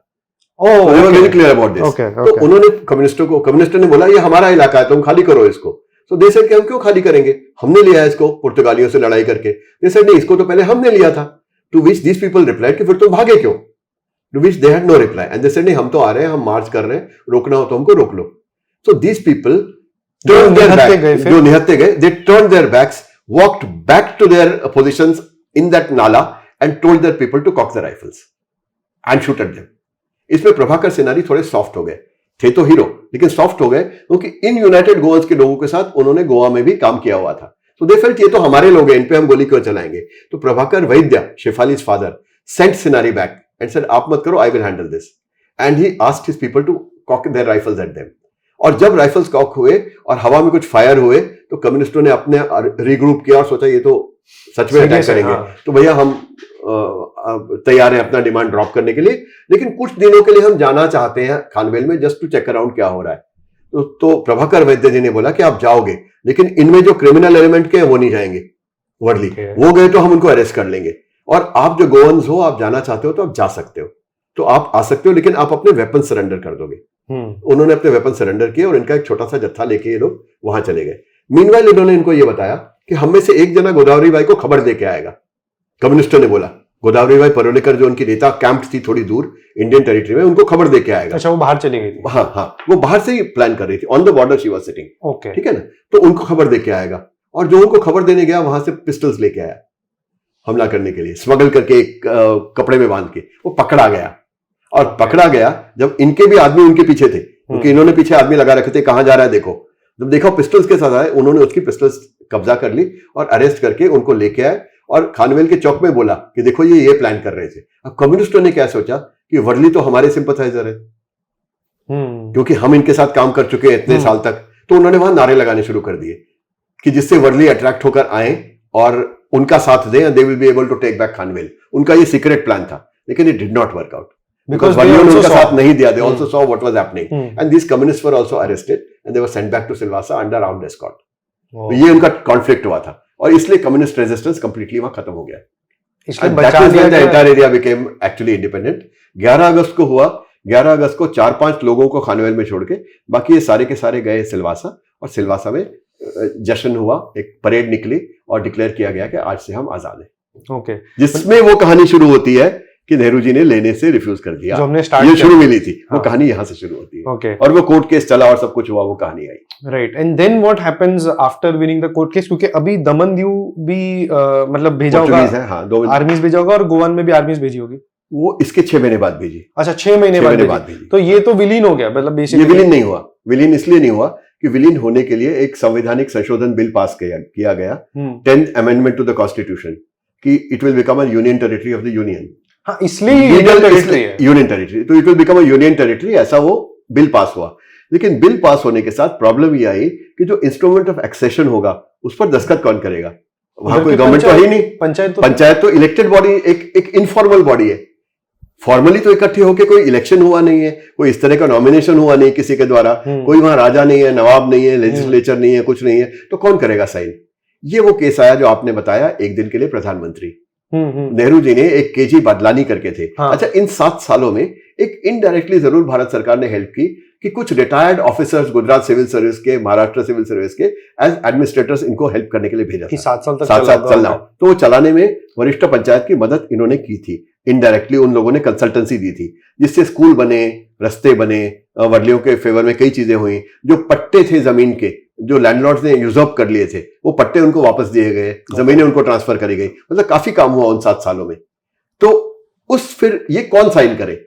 तो एक एडमिनिस्ट्रेटर वहां पर कुछ साल तक रहे थे, केजी बादलानी IAS ऑफिसर वहां गए। हाँ। और उनको उस वरिष्ठ पंचायत ने एक बाकायदा इलेक्शन करके प्रधानमंत्री के पोस्ट पे डायरेक्टली इलेक्ट किया। He was declared prime minister of the country. तो आज शाम को प्राइम मिनिस्टर बने, कल सुबह उन्होंने रिजाइन कर दिया। उस दौरान मतलब उन्होंने एक ही काम किया, केवल किया। एक्सेशन का साइन किया और वो उन्होंने रिजाइन करके वापस अपने आईएएस में वापस चले गए। तो लेकिन उस एक दिन के लिए in terms of protocol Nehru ji और बदलानी जी एक लेवल पे थे। देखिए दोनों इंडिपेंडेंट देशों के प्रधानमंत्री हैं, तो स्टेटस तो दोनों का बराबर का था। तो that is the story behind it. तो वो साइन किया, किताब आपने देखी होगी, वहीं से शुरू होती है, वहीं खत्म होती है, वहीं खत्म होती है। वो मैंने एक्चुअली ज्यादा पेजेस नहीं पढ़े, तो वो था, तो मैं एक्चुअली वही कंफ्यूज था। पहले मैं देख रहा हूँ 1954 में, क्योंकि ऑब्वियसली मैं बहुत जब न्यू देखा तब आई वाज वेरी कंफ्यूज कि ये 54 और 61 इट्स अ बिग टाइम। 7 साल हुआ क्या? 7 साल हुआ क्या, राइट। एंड आपने बता ही दिया अभी, एंड इट्स अमेजिंग कि ये जो सारी चीजें हुई है ये हमें पता नहीं, और ये बहुत बड़ा सीड है towards what happens next. Absolutely.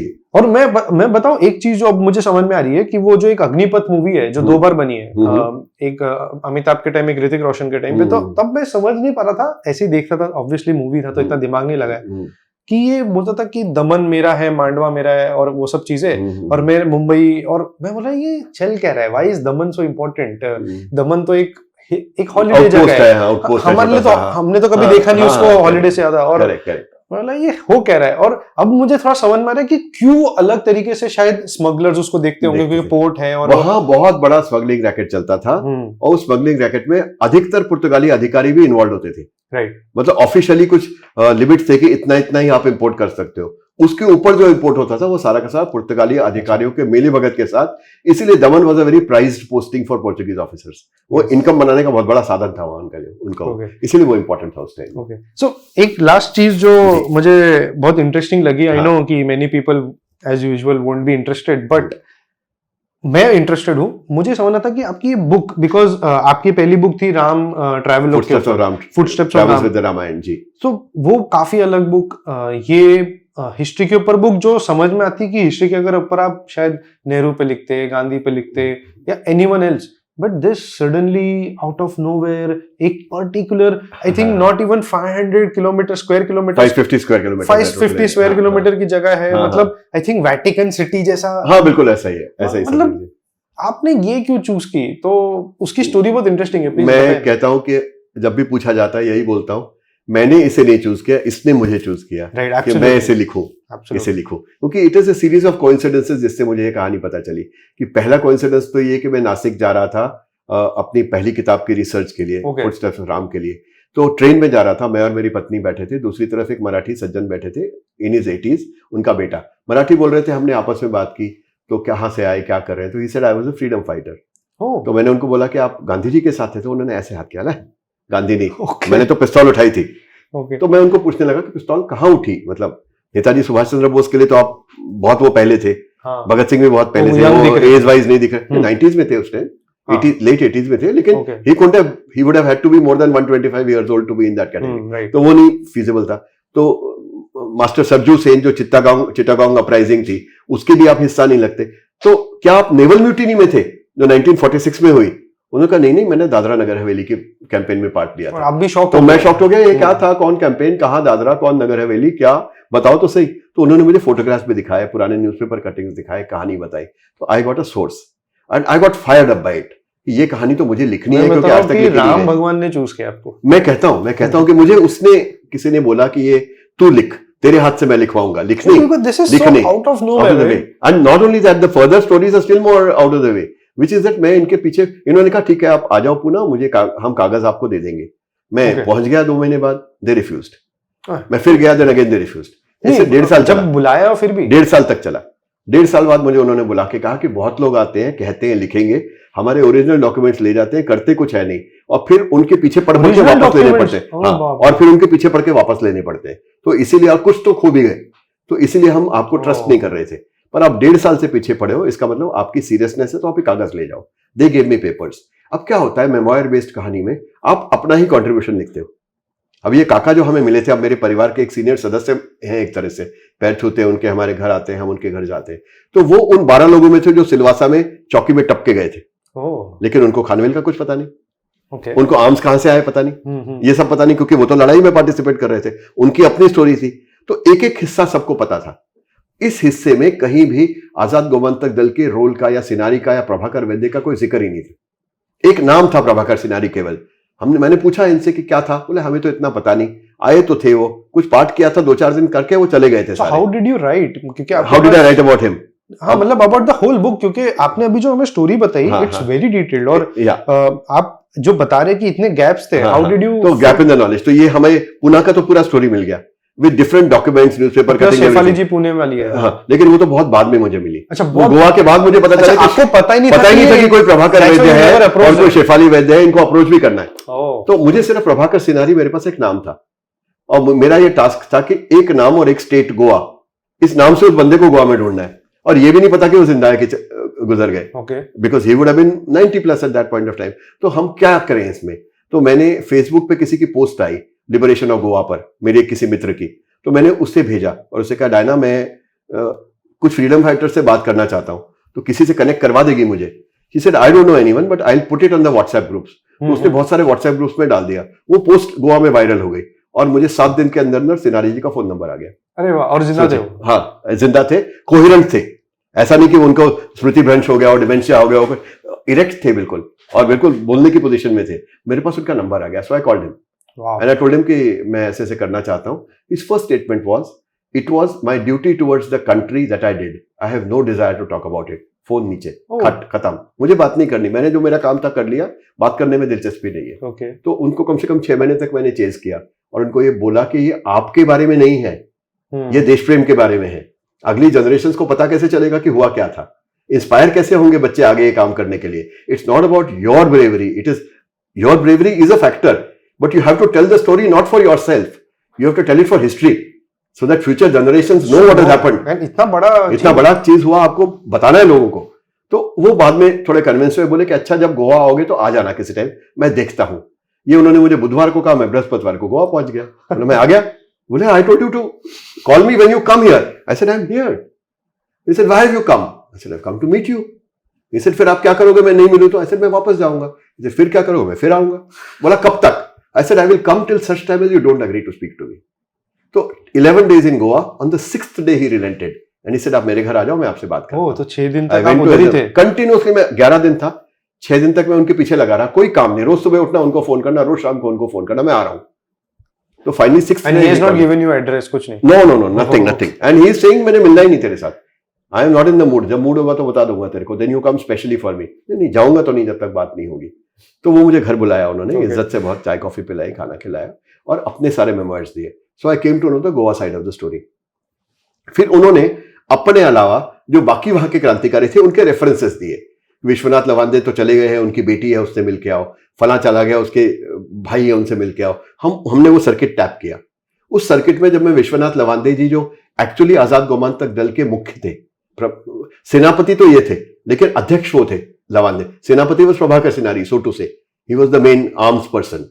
तो उनके बेटी के पास गया, वहां से मुझे शेफाली वैद्य जी का रेफरेंस मिला कि प्रभाकर वैद्य जी ने भी पार्टिसिपेट किया था और वो शेफाली वैद्य से आप बात करो, उनका ये फोन नंबर है, हम उन्हें मैसेज कर देते हैं। तो उन्होंने उनको मैसेज किया। तो फिर मैं शेफाली वैद्य जी के पीछे बहुत दिन तक फॉलो अप उनके साथ करता रहा कि क्या करना है करके, और वो मुझे मिली भी नहीं। इत्तेफाक ऐसा हुआ कि जिस दिन मेरी शेफाली जी से बात हुई, उन्होंने पूछा आप कहाँ रहते हो? तो मैंने कहा दिल्ली में। बोली मैं तो कल ही आ रही हूँ वहां पे किसी काम से। मैंने कहा कहाँ आओगे? बोले मयूर विहार में एक होटल है, वहां रहूंगे। मयूर विहार में मैं रहता हूँ। तो मेरे घर से 5 किलोमीटर पे उनका होटल था। देखिए कितने कोइंसिडेंसेस हैं इसमें। नेक्स्ट डे वो आई, मुझे मिली और मिलके उन्होंने इमीडिएटली मुझसे बात की, 1 घंटे 1.5 घंटा हमने गप मारी। उन्होंने अपना पूरा बैकग्राउंड बताया और फिर ये कॉपी दी, जो इकलौती कॉपी थी शायद इस किताब की, जो प्रभाकर वैद्य जी का जो मेमोयर है, वो उनके पास 1 या 2 कॉपीज ही रही होंगी, पब्लिक सर्कुलेशन में कहीं नहीं है। वो उन्होंने मुझे उसकी कॉपी भेजी और उससे मुझे इनका खानवेल की बैटल का हिस्सा पता चला। और वहां से मुझे गोवन डॉक्यूमेंट्स में पता चला कि इसमें वर्ली भी इन्वॉल्व थे। इसके अलावा कुछ पता नहीं है। तो मैं सिलवासा पहुंच गया। सिलवासा में एक दीपक भाई यादव है जो मेरे बहुत अच्छे मित्र हैं, who was the ex president of BJP of that area. तो वर्लियों में उनके एक्सटेंसिव कॉन्टैक्ट्स हैं पॉलिटिकली। तो उनको जब मैंने पूरी कहानी बताई तो उन्होंने कहा वर्लियों का बहुत बड़ा रोल था और आज तक किसी ने कहीं उनका उल्लेख नहीं किया है। अगर आप लिखते हो उसके बारे में तो मैं आपको ले चलता हूं। तो मैं उनके साथ, मैं और मेरी पत्नी दीपक भाई के साथ सिलवासा के जंगलों में 5 दिन तक घूमे और हमने उन लोगों को लोकेट किया जिन्होंने उस दिन वो खानवेल की बैटल में पार्टिसिपेट किया, जिंदा थे और बात कर सकते थे। 3 मिले हमें, एक जेंट्स एंड 2 लेडीज जिनके हस्बैंड गए थे वहां पे। उन्होंने हमें वहां की कहानी बताई, इस वर्ली साइड क्या थी उसकी। तो इस तरह से this whole story came together Wow. And then I verified that against newspaper reports, government reports, various. This is not easy. A book is it's ये मतलब ये म्यूजियम में जाए आगे जाके, क्योंकि दिस इज समथिंग जो आपके आशीर्वाद हो आपके ऊपर या क्या था, ये एक it was meant to be through you it was meant to be through. And बहुत सारे coincidence had to happen and yes, then yes. आप ये जो क्वालिटी नैरेटिव है, बुक है, जो भी है, जी जो factual story, non fiction story आप जो सामने ला पाए हो, जी. This is a blessing for people like us. क्यों हमें तो लगता होगा ये बहुत छोटा एरिया है अब, और आपने शायद कहा है ये 20,000 की पॉपुलेशन 20,000 और मैं जहाँ पे खुद रहता हूँ वहाँ पे तो एक सोसाइटी में 20,000 की होती है. 2.5-3 लाख के वोटिंग तो सिर्फ हम लोग के एमएलए में पड़ी है, तो मतलब हमारे कॉर्पोरेटर में 20,000 से ज्यादा होगी. तो हम समझ सकते हैं कि ये कितना लोगों को इनसिग्निफिकेंट लगता है, बट इसकी contribution is way significant and it is not about one area of 550 square kilometres. it it is about the human spirit. It's about the desire, it's about the bravery, and led to a lot of other things. ये international stage पे गया. बिल्कुल गया. नहीं तो था world court तक 72 गांव के 20,000 लोग वर्ल्ड कोर्ट तक लड़े जाएं, यूनाइटेड नेशंस की मेंबरशिप ली जाए उनके लिए. कितनी बड़ी बात है, बहुत बड़ी, कितनी बड़ी बात है. तो ये it's a series of coincidences which leads me to believe that I am an instrument who was meant to bring this story before people. और ये जो किताब है, ये जस्ट पहली बार मतलब इस कॉन्फ्लिक्ट के ऊपर किताब कोई लिखी गई है जिसमें सारे पहलू कवर किए गए. Everybody has been done justice to, including Godavari भाई पारुलेकर. मैंने बिना भेदभाव के विचारधारा को इनके बीच में ना लाते हुए केवल एक इतिहासकार इस रूप से, इस मेरे करंट रूप में मैंने इसको क्रॉनिकल किया है. मेरा कंट्रीब्यूशन सिर्फ यह है कि हम इतिहास को कई बार डल बना देते हैं, लोग पढ़ते नहीं है. मैंने कोशिश की कि this is a book of history which reads like fiction, जिसमें कहानी का कंट्रीब्यूशन है, लेकिन मैंने अपना स्टाइल जो स्टोरी टेलिंग का है वो इसमें लाया, ताकि थोड़ा सा without even a single sentence being imaginary I could make it into a readable narrative, ताकि थोड़ा ग्रिपिंग हो जाए. लोग पढ़ेंगे नहीं तो फिर उसको लिखने का क्या फायदा हुआ. That is my only role in it. मेरा उसमें कोई रोल नहीं है, बाकी जो रोल था वहां से हुआ है काम, वहां से काम हुआ. और मैं रियली ब्लेस्ड, मतलब मैं जहां जाता हूं हाथ जोड़कर प्रणाम करता हूं कि भगवान तूने मुझे साधन बनाया, इतने लोगों में से जो मुझसे ज्यादा क्वालिफाइड थे इसके लिए, तो तेरा मेरे पे खासी रहम है जिसके कारण मैं ये कर पाया हूं काम तेरा आज.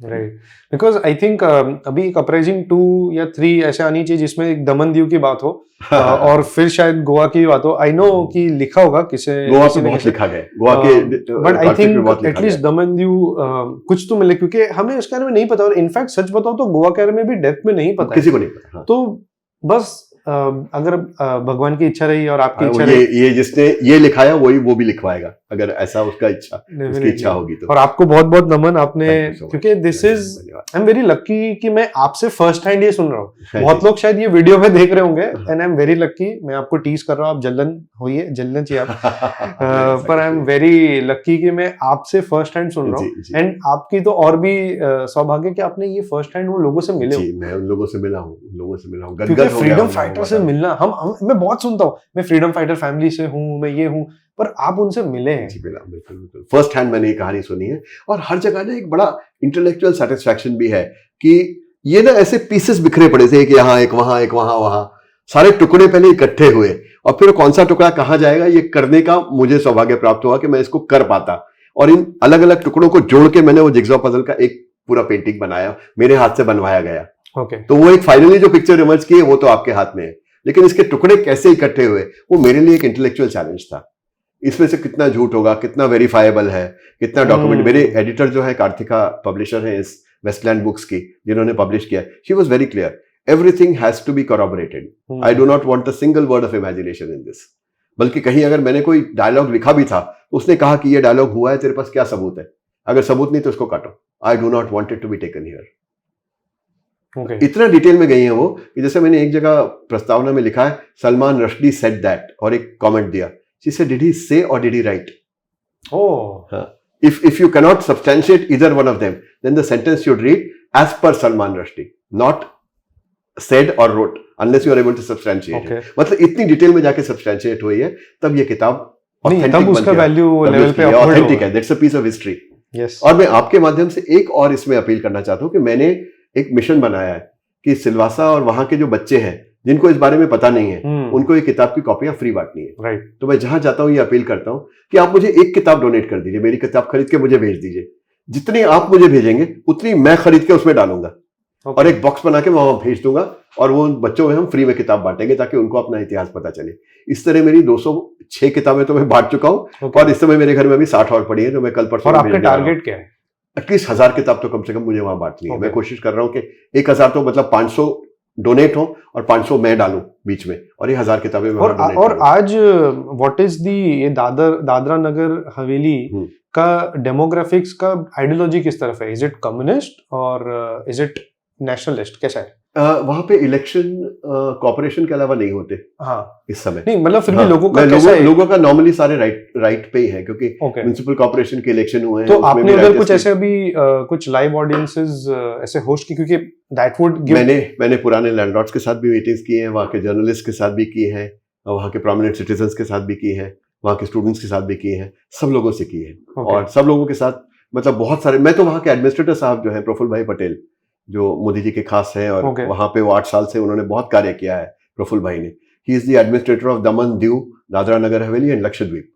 तो all are places where he has taken a lot of action. उनसे भी मिलके उनके दिवाली गेट टुगेदर में भी हम लोग को इन्वाइट किया गया था। वहां के जो IAS ऑफिसर्स हैं, जो कलेक्टर्स हैं, दमन के कलेक्टर हैं, दादरा नगर हवेली के कलेक्टर हैं, उन्होंने मुझे फोन कर करके कहा कि हम यहाँ 8-8 साल से पोस्टेड हैं और हमको ये सब नहीं पता था, आपकी किताब से पता चला, तो आप आइए हमें बताइए इस बारे में। तो मैं उनसे भी जाके इंटरेक्ट। आई थिंक आपको अभी लाइव स्पीचेस देनी चाहिए। बहुत जगह में जा रहा हूँ ऑलरेडी। स्कूल, यहाँ पे मैं स्कूल्स में जा रहा हूँ, उनके बच्चों को बता रहा हूँ। वहां पे दमन में हम लोग एक ऑर्गेनाइजेशन मतलब एक get together literature festival type करने की कोशिश कर रहे हैं आजकल with the help of the local administration, कि जिसमें इस किताब के बारे में, उनके इतिहास के बारे में, कल्चर के बारे में लोगों को बताया जाएगा। क्योंकि वहां के लोगों को बहुत सारों को मालूम भी नहीं है कि ये हुआ। नई पीढ़ी को तो बिल्कुल ही नहीं है। मतलब लवाचा में एक लड़का रहता है जिसने, क्योंकि जब ये किताब लॉन्च हुई तो दिल्ली में लॉन्च हुई, और माइंड यू मैंने किसी पॉलिटिशियन को, किसी जर्नलिस्ट को नहीं बुलाया, ये मनोहर काका को बुलाया जिन्होंने मुझे कहानी की शुरुआत करके दी थी। From his hands I launch the book. और ये माइंड कीजिए कि जब मैंने शुरुआत की, जानिए कि शुरुआत की, तो इन 129 में से 16 बचे थे। जब तक ये किताब छप के आई रिसर्च करके, तब तक इसमें से 3 या 4 ही थे। और उनमें से 2 को मैंने इन्वाइट किया था किताब लॉन्च करने के लिए, इनमें से एक की मृत्यु किताब लॉन्च से 3 या 4 दिन पहले हुई। तो only 1% could come and launch the book. ये उसके, लेकिन ये प्रेस में कवर हुआ बहुत ज्यादा, लोकल प्रेस में 17-18 न्यूज़पेपर्स में हेडलाइन के रूप में आया कि ऐसी कोई किताब लिखी गई है।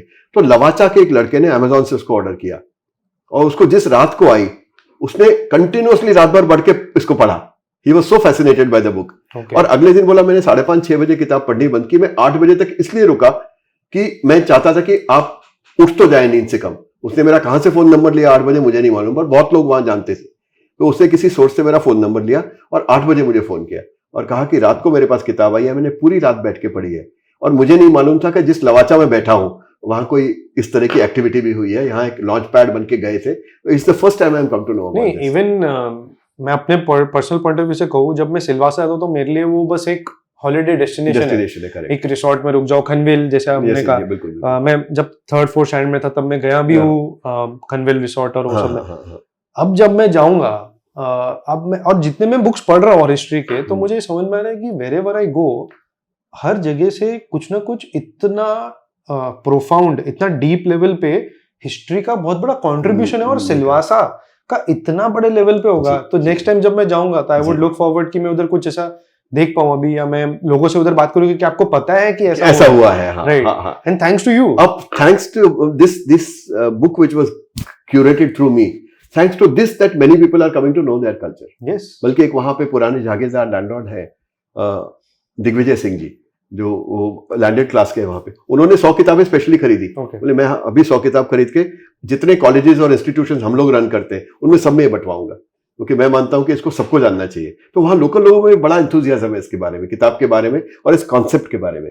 तो मैं सोचता हूं कि शायद आगे जब कभी इसका इतिहास के बारे में चर्चा होगी तो this will be considered as a base document, and that will be the biggest blessing that I will ever have, that I was able to create a basic document for a study which nobody has known about, for an activity nobody has known Absolutely. about. And दर्शकों को भी यही मैं एक अनुरोध करूंगा कि please, हमने लिंक डाल दिया है डिस्क्रिप्शन में, तो प्लीज आप देखिए बुक। अगर 2 ऑर्डर कर सकते हैं, एक अपने आप के लिए और एक सर के पास इनका एड्रेस, मेरा सारा सोशल मीडिया हैंडल्स मेरे किताब के आखिर में है, वहां से आप मुझे सोशल मीडिया पे मैसेज कर सकते हैं। आप एड्रेस लेके उनको पोस्ट कर दीजिए, या आपको चाहिए तो अमेजोन से डायरेक्ट इनका भिजवा दीजिए, जैसा भी है।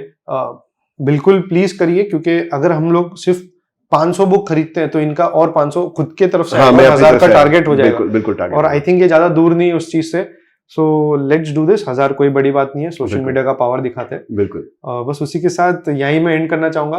Thank you so much Nilesh ji. Thank you. मुझे नहीं पता था कि मैं आज इतना अमेजिंग पॉडकास्ट करने वाला हूँ। Thank you so much, thank you so much. ये मेरी शक्ति नहीं है, इस कहानी की शक्ति है, उन लोगों की शक्ति है जिन्होंने इस चीज को हासिल करके दिखाया। इसका टाइम आ गया था। इसका it is their strength which I am only representing. मैं आपको सिर्फ पेश कर रहा हूँ, मैं स्टेज पर आगे आया हूँ, बाकी सारी कहानी तो इनकी है जिसमें शक्ति है।